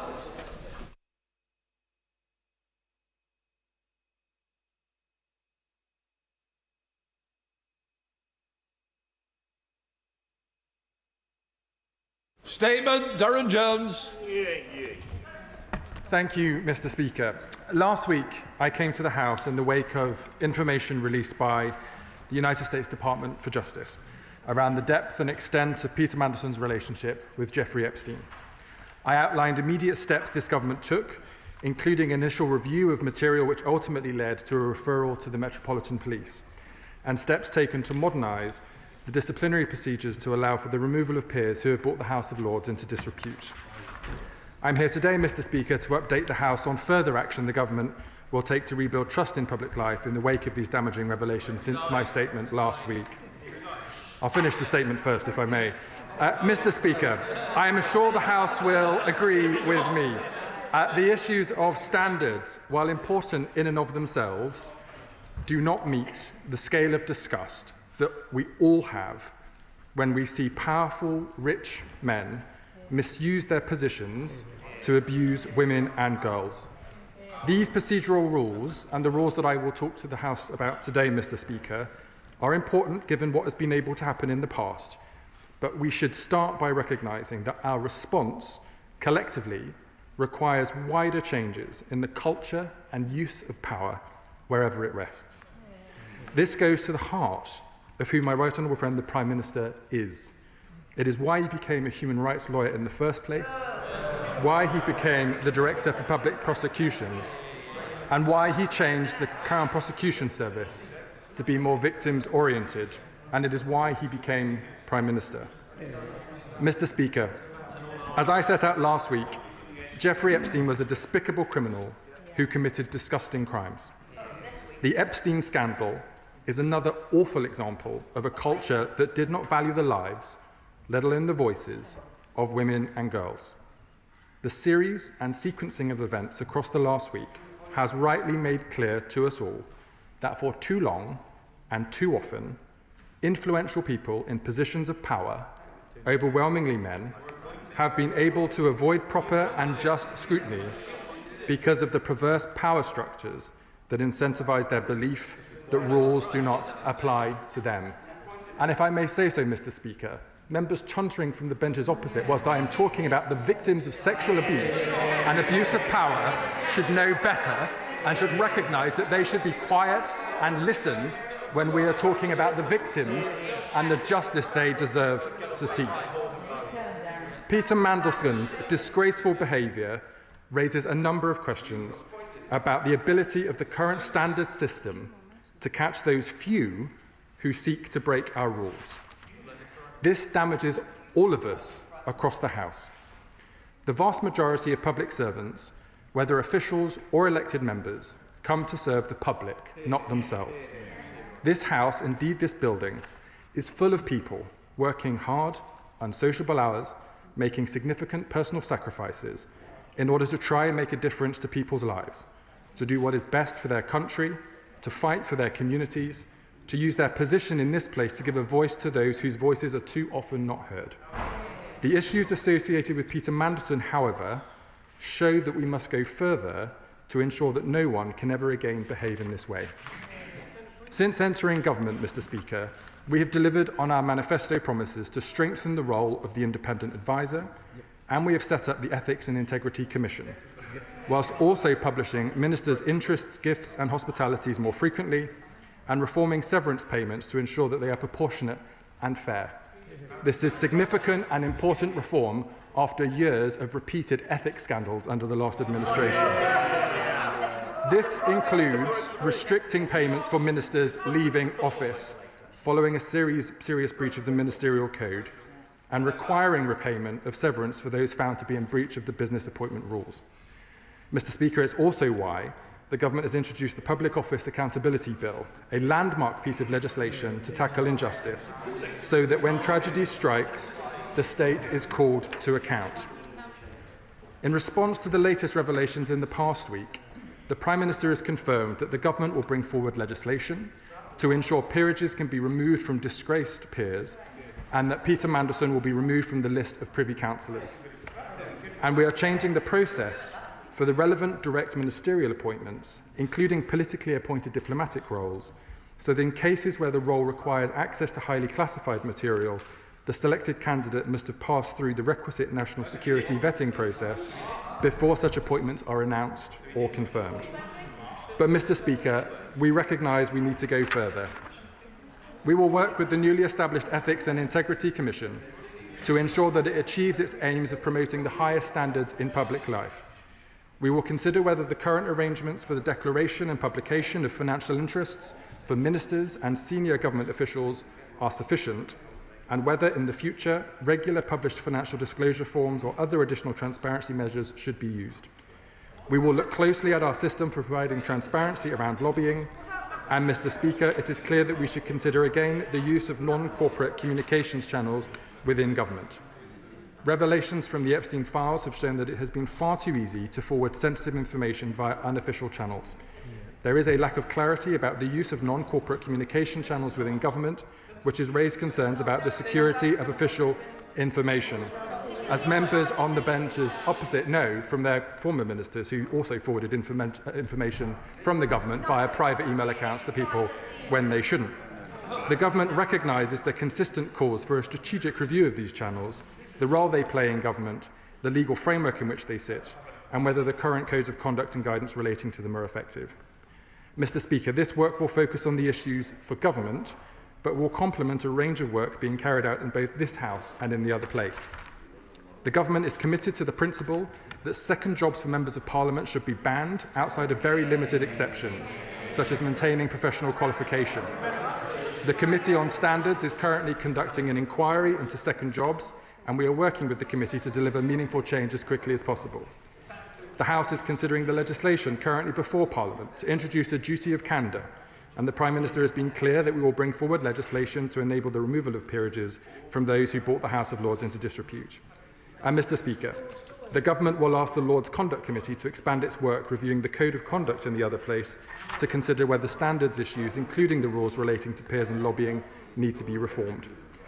Finally, Mr. Speaker, I want to provide the House with an update on the response to the humble address motion passed by the House last Wednesday. The government is committed to publishing all relevant documents in line with the motion agreed by the House and is working at pace to do so. As the House agreed on Wednesday, papers which the government believes should not be published on national security or international relations grounds will be referred to the Intelligence and Security Committee of Parliament. The Prime Minister wrote to the chair of the committee on Friday, acknowledging that it is important that documents are made available to Parliament as soon as possible. And as the Prime Minister has set out, the government is committed to being as transparent as soon as possible and in full compliance with the motion. The Prime Minister has asked the Cabinet Secretary to liaise with the Intelligence and Security Committee and I will ensure that the House is kept updated on this work. Mr. Speaker, we have all been appalled at Jeffrey Epstein's disgusting crimes and Peter Mandelson's despicable behaviour. It is utterly contrary to what the Prime Minister stands for and the values at the heart of this government. We are resolute in our commitment to fighting men's violence against women and girls and supporting their victims. Delivering on this mission is a critical part of our response to the terrible misogyny at the heart of the Epstein scandal. We also recognise that Peter Mandelson's behaviour has posed difficult questions about our safeguards against corruption. I have set out today, Mr. Speaker, the steps the government is taking to ensure that the British public can have confidence in the integrity of public life, and I will continue to update the House, as I said last Monday and today, on these matters as our works develop. Mr. Speaker, I commend this statement to the House. Shut up a minute. You can't have points of order and just beginning the debate. That's the rules of the House. I'm not going to change it, especially for you. Neil O'Brien, Shadow Minister. Thank you, Mr. Speaker. I thank the Minister for advance sight of his statement. Mr. Speaker, the Prime Minister's authority is gone and his government is starting to collapse. But the PM's decision to appoint Peter Mandelson raises massive questions about standards in public life, questions which the Minister's statement today just doesn't answer. Mr. Speaker, advisers advise, but ministers decide. And on that basis, can the Minister explain why it was right for Morgan McSweeney to resign, but not right for the Prime Minister to resign? Morgan McSweeney might have provided the advice, but it was the Prime Minister who made the decision to appoint the best friend of the world's most notorious paedophile to be His Majesty's ambassador in Washington. And the PM did this despite knowing that Mandelson had stayed in Epstein's house while he was in jail for child prostitution. The problem is not the structures or the processes. The information was there. The warnings were there. The problem is that the Prime Minister had all of that before him and yet chose to ignore it. He cannot keep blaming others. He cannot blame the process. He must start taking personal responsibility. For the record of this government on standards is truly extraordinary. First, the Prime Minister was embroiled in the freebies scandal. £107,000 in gifts given to him since 2019 and a personal donor being given a Downing Street pass. Then the Prime Minister was reprimanded by his own ethics advisor over the appointment of a non-disclosed Labour donor to be the football regulator. His Transport Secretary, an ex-cop, had to resign over misleading the police. His anti-corruption minister had to resign over corruption. His homelessness minister had to resign for making people homeless. And then his deputy prime minister, housing minister, had to resign over a £40,000 unpaid tax bill on her house. No wonder even the leader of the Scottish Labour Party now says that the PM must go. Mr. Sarwar says, and I quote, "There have been too many mistakes and that he has no choice but to be honest about failure where I see it." He is right. Now let me turn to some specific questions. First, can the Minister confirm whether Peter Mandelson received a golden goodbye severance payment signed off by the government? Why has the government refused to answer this question since September? It's been reported that the golden goodbye was between £39,000 and £55,000, more than the average person earns in a year, Mr. Speaker. This is grotesque. And what steps is the government taking to retrieve this incredible payment for resigning in disgrace? It sounded from the Minister like he was saying he couldn't do it. I have to remind the Minister, at the moment at least, they are actually the government. They can take action.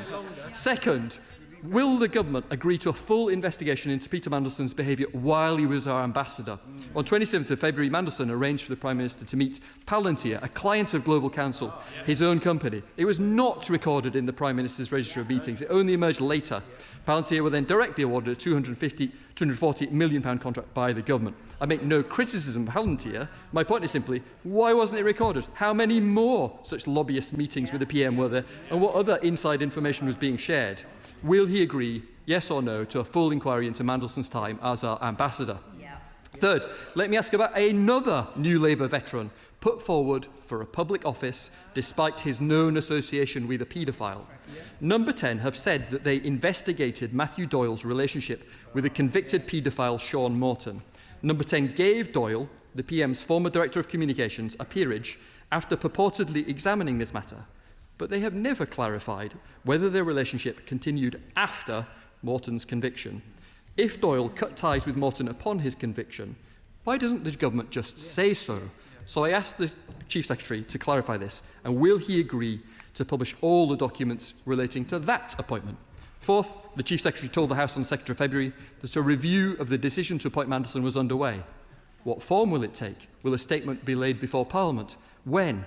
Will Mandelson be interviewed as part of that review? Will it include the potential involvement of hostile intelligence services? And finally, has the government substantively responded to the ISC's request for more resourcing so it can do its job properly in reviewing the papers that are about to be released?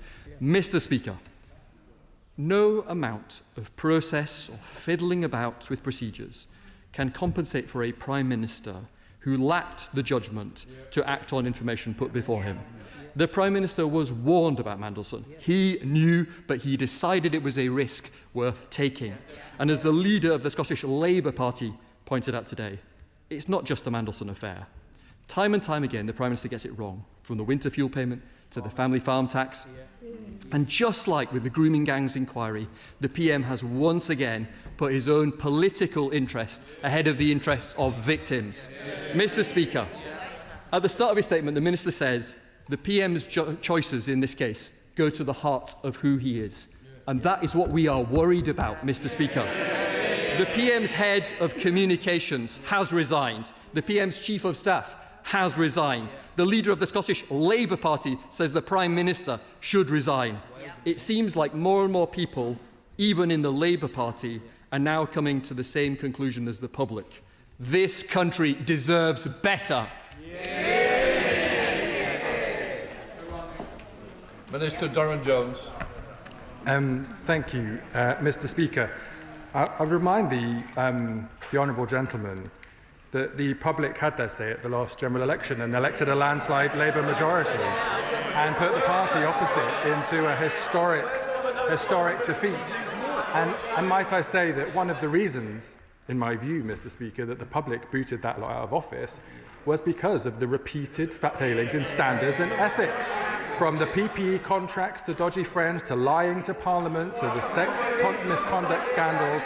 And he says to me, why is it that ministers that have breached the code have resigned? Because we fixed the system. The reason we have an independent ethics advisor who can't be directed by the Prime Minister, as was the case under the previous party, is because it is independent.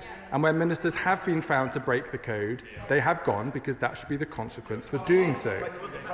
The honourable member has asked me about what the Prime Minister knew at the time of Peter Mandelson's appointment. The Prime Minister has answered this question repeatedly, Mr. Speaker.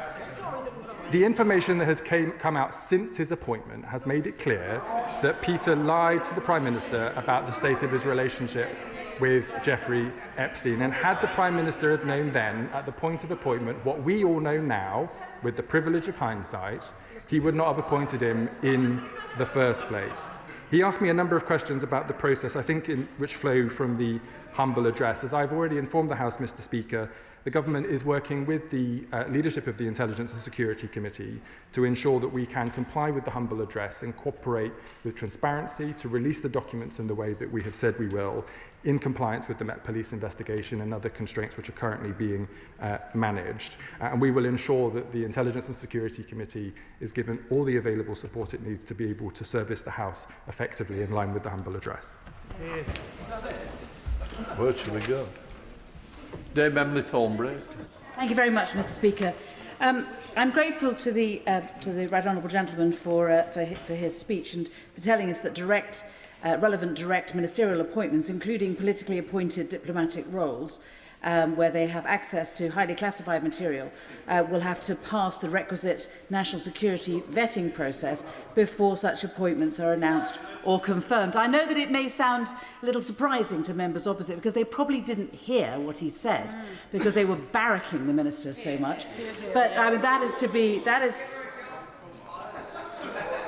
be welcomed. However, the Foreign Affairs Committee has believed that Peter Mandelson should come in front of our committee before he was sent to Washington, and we were right.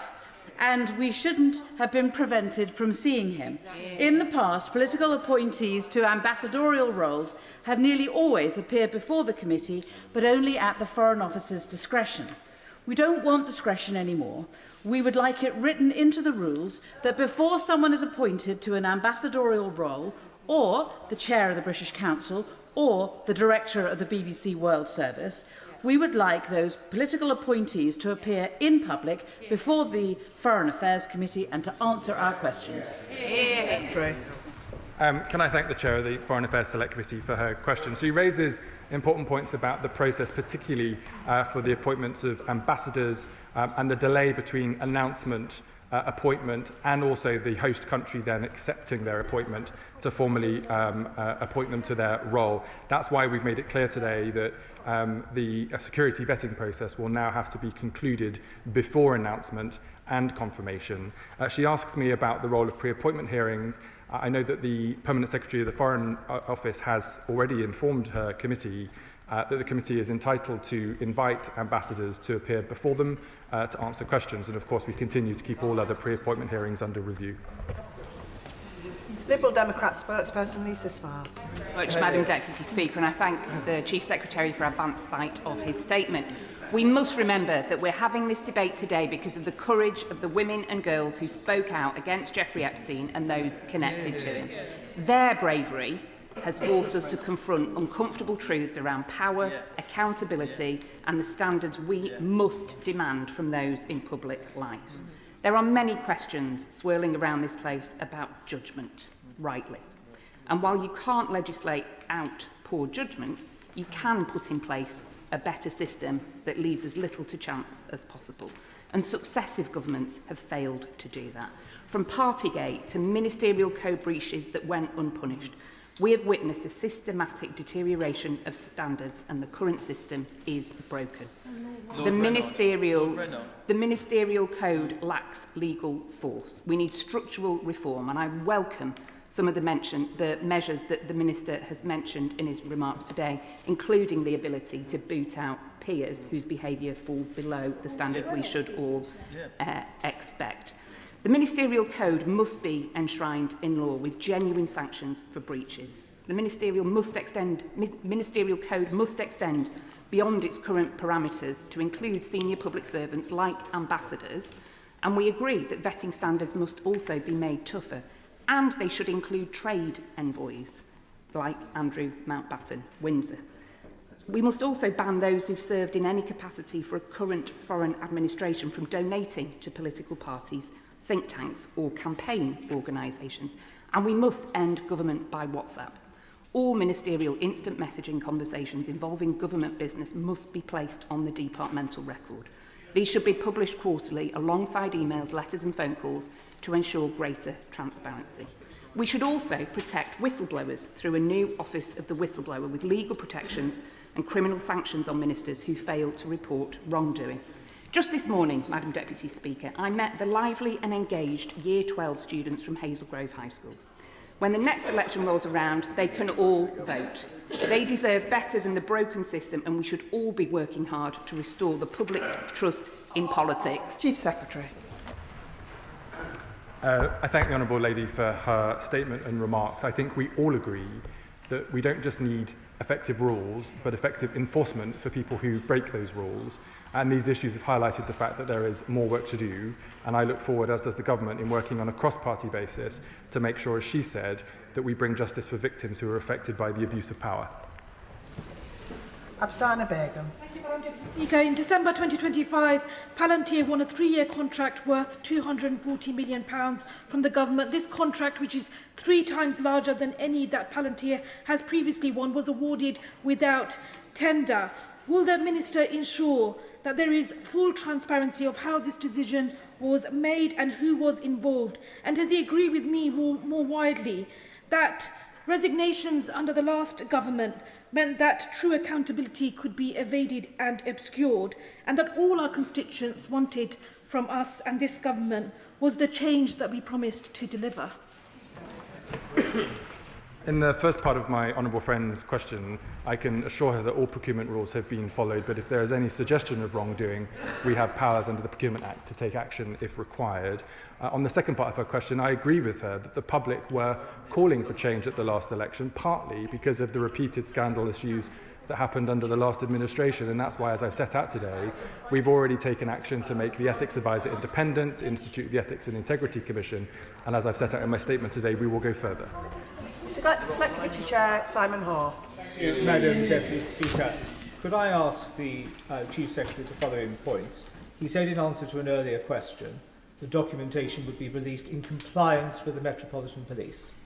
Can he ensure that his department, number 10, and the Met understand what parliamentary privilege means and assert it on behalf of this House? Secondly, he's mentioned the bill which would remove Mandelson's title is in preparation. Now that's a short bill. Could he tell us when he expects to see it introduced in this place and guarantee a one-day process for all stages of the bill? And his statement today is entitled Standards in Public Life. Knowing that Mandelson was a friend of Epstein, forget the extent, and all of Mandelson's baggage, could the Chief Secretary finally explain to the House why Mandelson was ever on the short list of people being considered to be appointed to probably our most important ambassadorial role? Secretary. Can I thank the Chair of the Select Committee for his questions? On his first question around privilege, I don't for 1 second question the supremacy of Parliament or the basis of parliamentary privilege. All I meant to say was that the government is in discussions with the Met Police, who have launched a criminal investigation, and that it's important that we work with them to ensure that information is released that doesn't then affect their criminal investigations. The Cabinet Secretary and others are in discussions with the Met Police about that, and we hope to be able to say more soon. On his question on the bill, as I informed the House last week, the government's preference is to bring forward legislation that could be applied to any peer who is subject to breaching the rules and bringing the other place into disrepute. We have begun the work at looking at the scope and ability for that bill to be brought forward to the House. I've been informed that that has not been, that a bill of that nature has not been brought before Parliament since 1425, and that there are the 1970 bill, Madam Deputy Speaker, if I may have a few moments, was about a collective group of peers who had been, I think, collaborating with the Nazis around the Second World War. This issue is different. This is about standards that should apply to all peers in the House of Lords, and you should have appropriate mechanisms for that to be instigated. But we are working on that. We're liaising with House authorities to ensure that we can do that right, and we'll bring it forward very, very shortly. On his final question about the appointment of Peter Mandelson, as the Prime Minister has said repeatedly, if he had known at the point of his appointment what we know now, he would not have appointed him in the first place. Patricia Ferguson.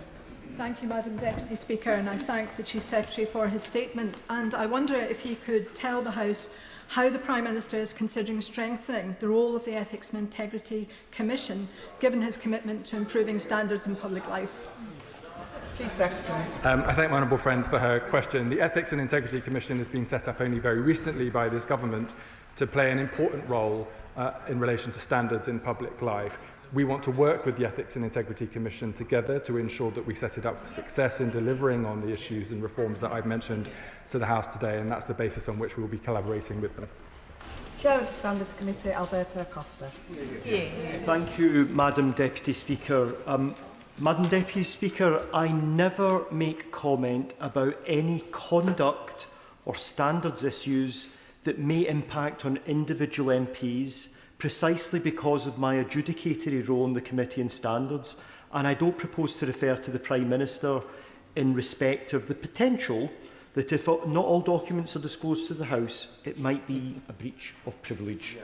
But I do want to just say gently to the Minister this, that when he constantly refers to the past and to my party in government's role with breaches of the standards issues, from this moment on, will he accept that given the litany of issues that have befallen the Labour government, as outlined by my honourable friend at the dispatch box, that it would really behove him if he stopped doing that and just ensured that going forward the Labour government acts with the same standards of conduct that it demanded of my party in government? And might he request the Prime Minister, given the statements that he's made here today, to attend a meeting with the Committee on Standards to outline exactly how, moving forward, the Prime Minister will uphold the highest of standards? Chief Secretary. On the first part of his question, Madam Deputy Speaker, I agree that we need to ensure that we have a standard system both in this place and the other place. that meets the challenges we're talking about today. That is not a party political issue. I merely make reference to the performance of the last government, given the chuntering that we've had from the benches opposite when I was talking about the reforms we're bringing forward to ensure justice for victims and appropriate powers to tackle corruption in the future. On the second part of his question, I'm sure that if he writes to the Prime Minister's office will engage with him and his committee on his invitation. I call Polly Billington, followed by Steve Darling. Polly Billington. Madam Deputy Speaker, I think it's worth reminding my honourable friend that one of the things that people keep going back to is that the decision was made that this appointment was worth the risk. And what we finally found out was that some people decided that the rules didn't apply to them. Considering how important tackling violence against women and girls is to this government and to this Prime Minister, could the honourable gentleman agree to meet with women backbenchers in particular to discuss the possibility of exploring further how we tackle misogyny in public life? Secretary. I would be very happy to meet with my honourable friend and colleagues and to do anything I can in pursuit of that outcome. Steve Darling. Thank you, Madam Deputy Speaker. It is jaw-dropping how many rich and powerful people were within Epstein's orbit and how many of them believed that they were untouchable. It's important that we have a culture that is supportive and trusting around whistleblowers. Does the Minister agree with me that we need to have an office for whistleblowers as the backbone for such a positive culture? Yes. Chief Secretary. I agree with the honourable member that we need to ensure those processes are available in all circumstances. My understanding is the legislation was updated in recent years, but I'm happy to consider any inputs from the honourable member and other members in the House if they wish to send them to me. Joanna Baxter. Thank you, Madam Deputy Speaker. I thank my honourable friend for his statement, and would he be able to confirm the actions the government has taken to ensure that direct ministerial appointments, including political appointments, must pass the appropriate security vetting processes prior to those appointments being announced or confirmed? Chief Secretary. I can confirm from my honourable friend that the rules have been updated to ensure that national security vetting must receive full clearance before any direct ministerial appointments are confirmed publicly or then confirmed for appointments at later stages. As I said to our honourable friend, the Chair of the Foreign Affairs Select Committee recently, for ambassadors in particular, the process can often be quite stretched out over a number of days from announcement to being confirmed by host country and then fully being in post. But we will update the rules to make sure that what happened in these circumstances with Peter Mandelson can't happen again. Sir Ian Duncan-Smith. Madam Deputy Speaker, I don't doubt the right honourable gentleman's desire to put things right. What I slightly doubt today is that right now, today, when everything is about the Prime Minister's judgment, that this looks a lot like smoke to me. This is right, but not right now. And the point I simply say to him is that the point about Mandelson is that all of this stuff was actually known in conversation discussion. He was sacked twice for impropriety in government office. He actually ended up in Deripaska's yacht when the EU was discussing taxation on aluminium, improper again, and all this stuff leads to the final question of why him. Then, of course, the vetting was not good enough, but it could have been had they bothered to check everything. And I simply say to the honourable gentleman, there is a big question to be asked here, as my honourable gent said. Surely this is ultimately about the Prime Minister's judgment in overruling anything that he found and deciding for his own purposes that this man should have been appointed to ambassador. Secretary. The right honourable gentleman will know that the Prime Minister apologised last Thursday for having appointed Peter Mandelson to the post. As he said repeatedly, had he seen the information that we are now all able to see from the release of documents from the US Department for Justice, which showed the level of corruption, but also the deep and extensive relationship that existed between Peter Mandelson and Jeffrey Epstein, on which Peter Mandelson lied to the Prime Minister about at the point of his appointment, he would never have appointed him in the first place.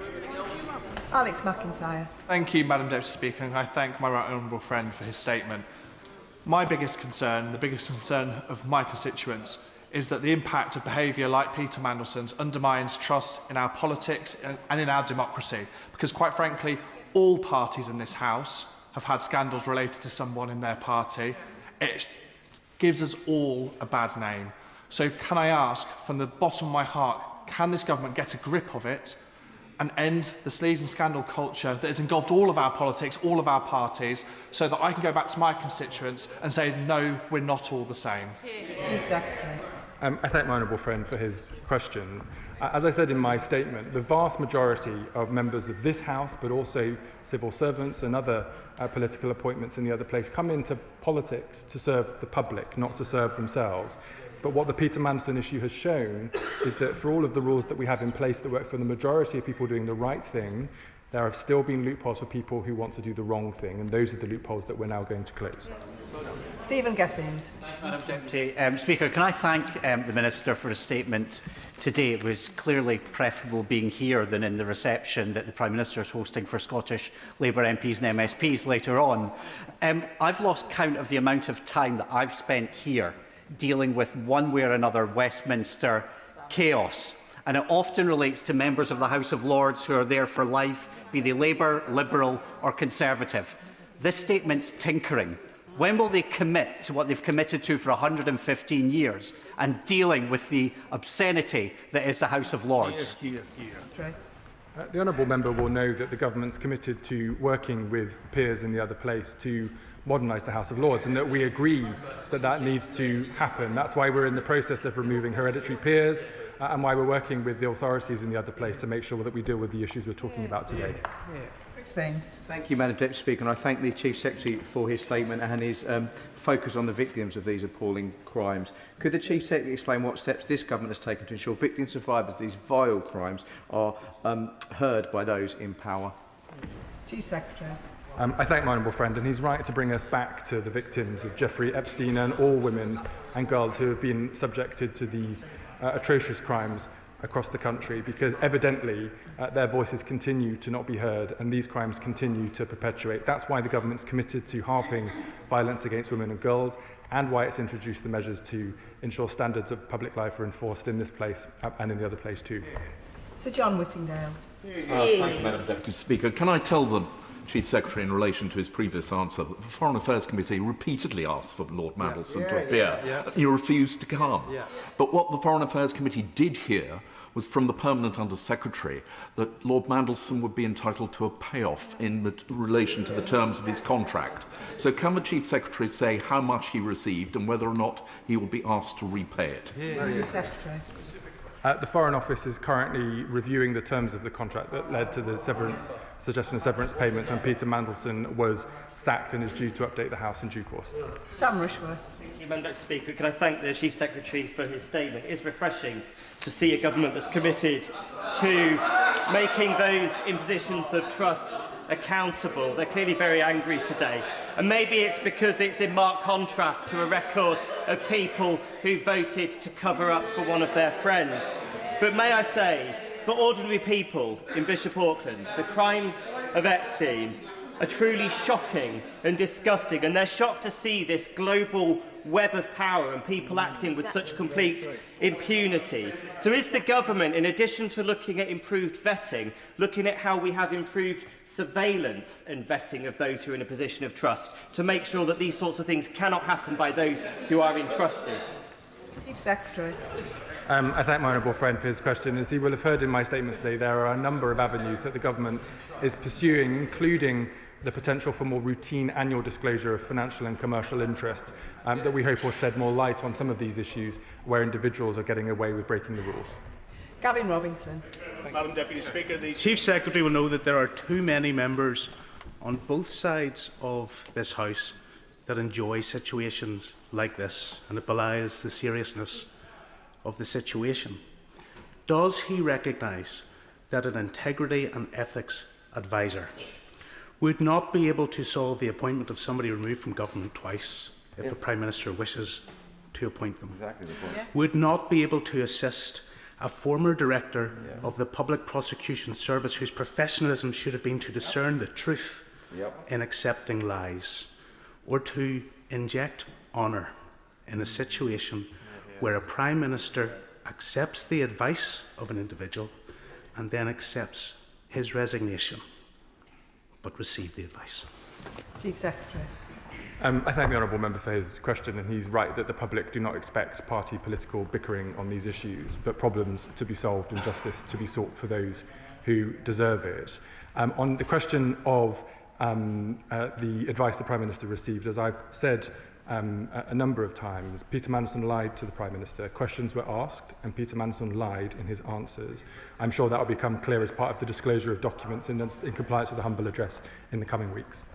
Charters. Thank you, Madam Deputy Speaker. Can I thank my right honourable friend for all he's doing to overhaul standards in public life after the absolute bin fire that the party opposite left? But can I ask him to comment on this? Because Peter Mandelson is reportedly in receipt of a severance payment, and I was a former regulator, and clawback's an important tool that can come in. So does my right honourable friend agree that, if possible, Peter Mandelson should be forced to pay every single penny back to the British people? Chief Secretary.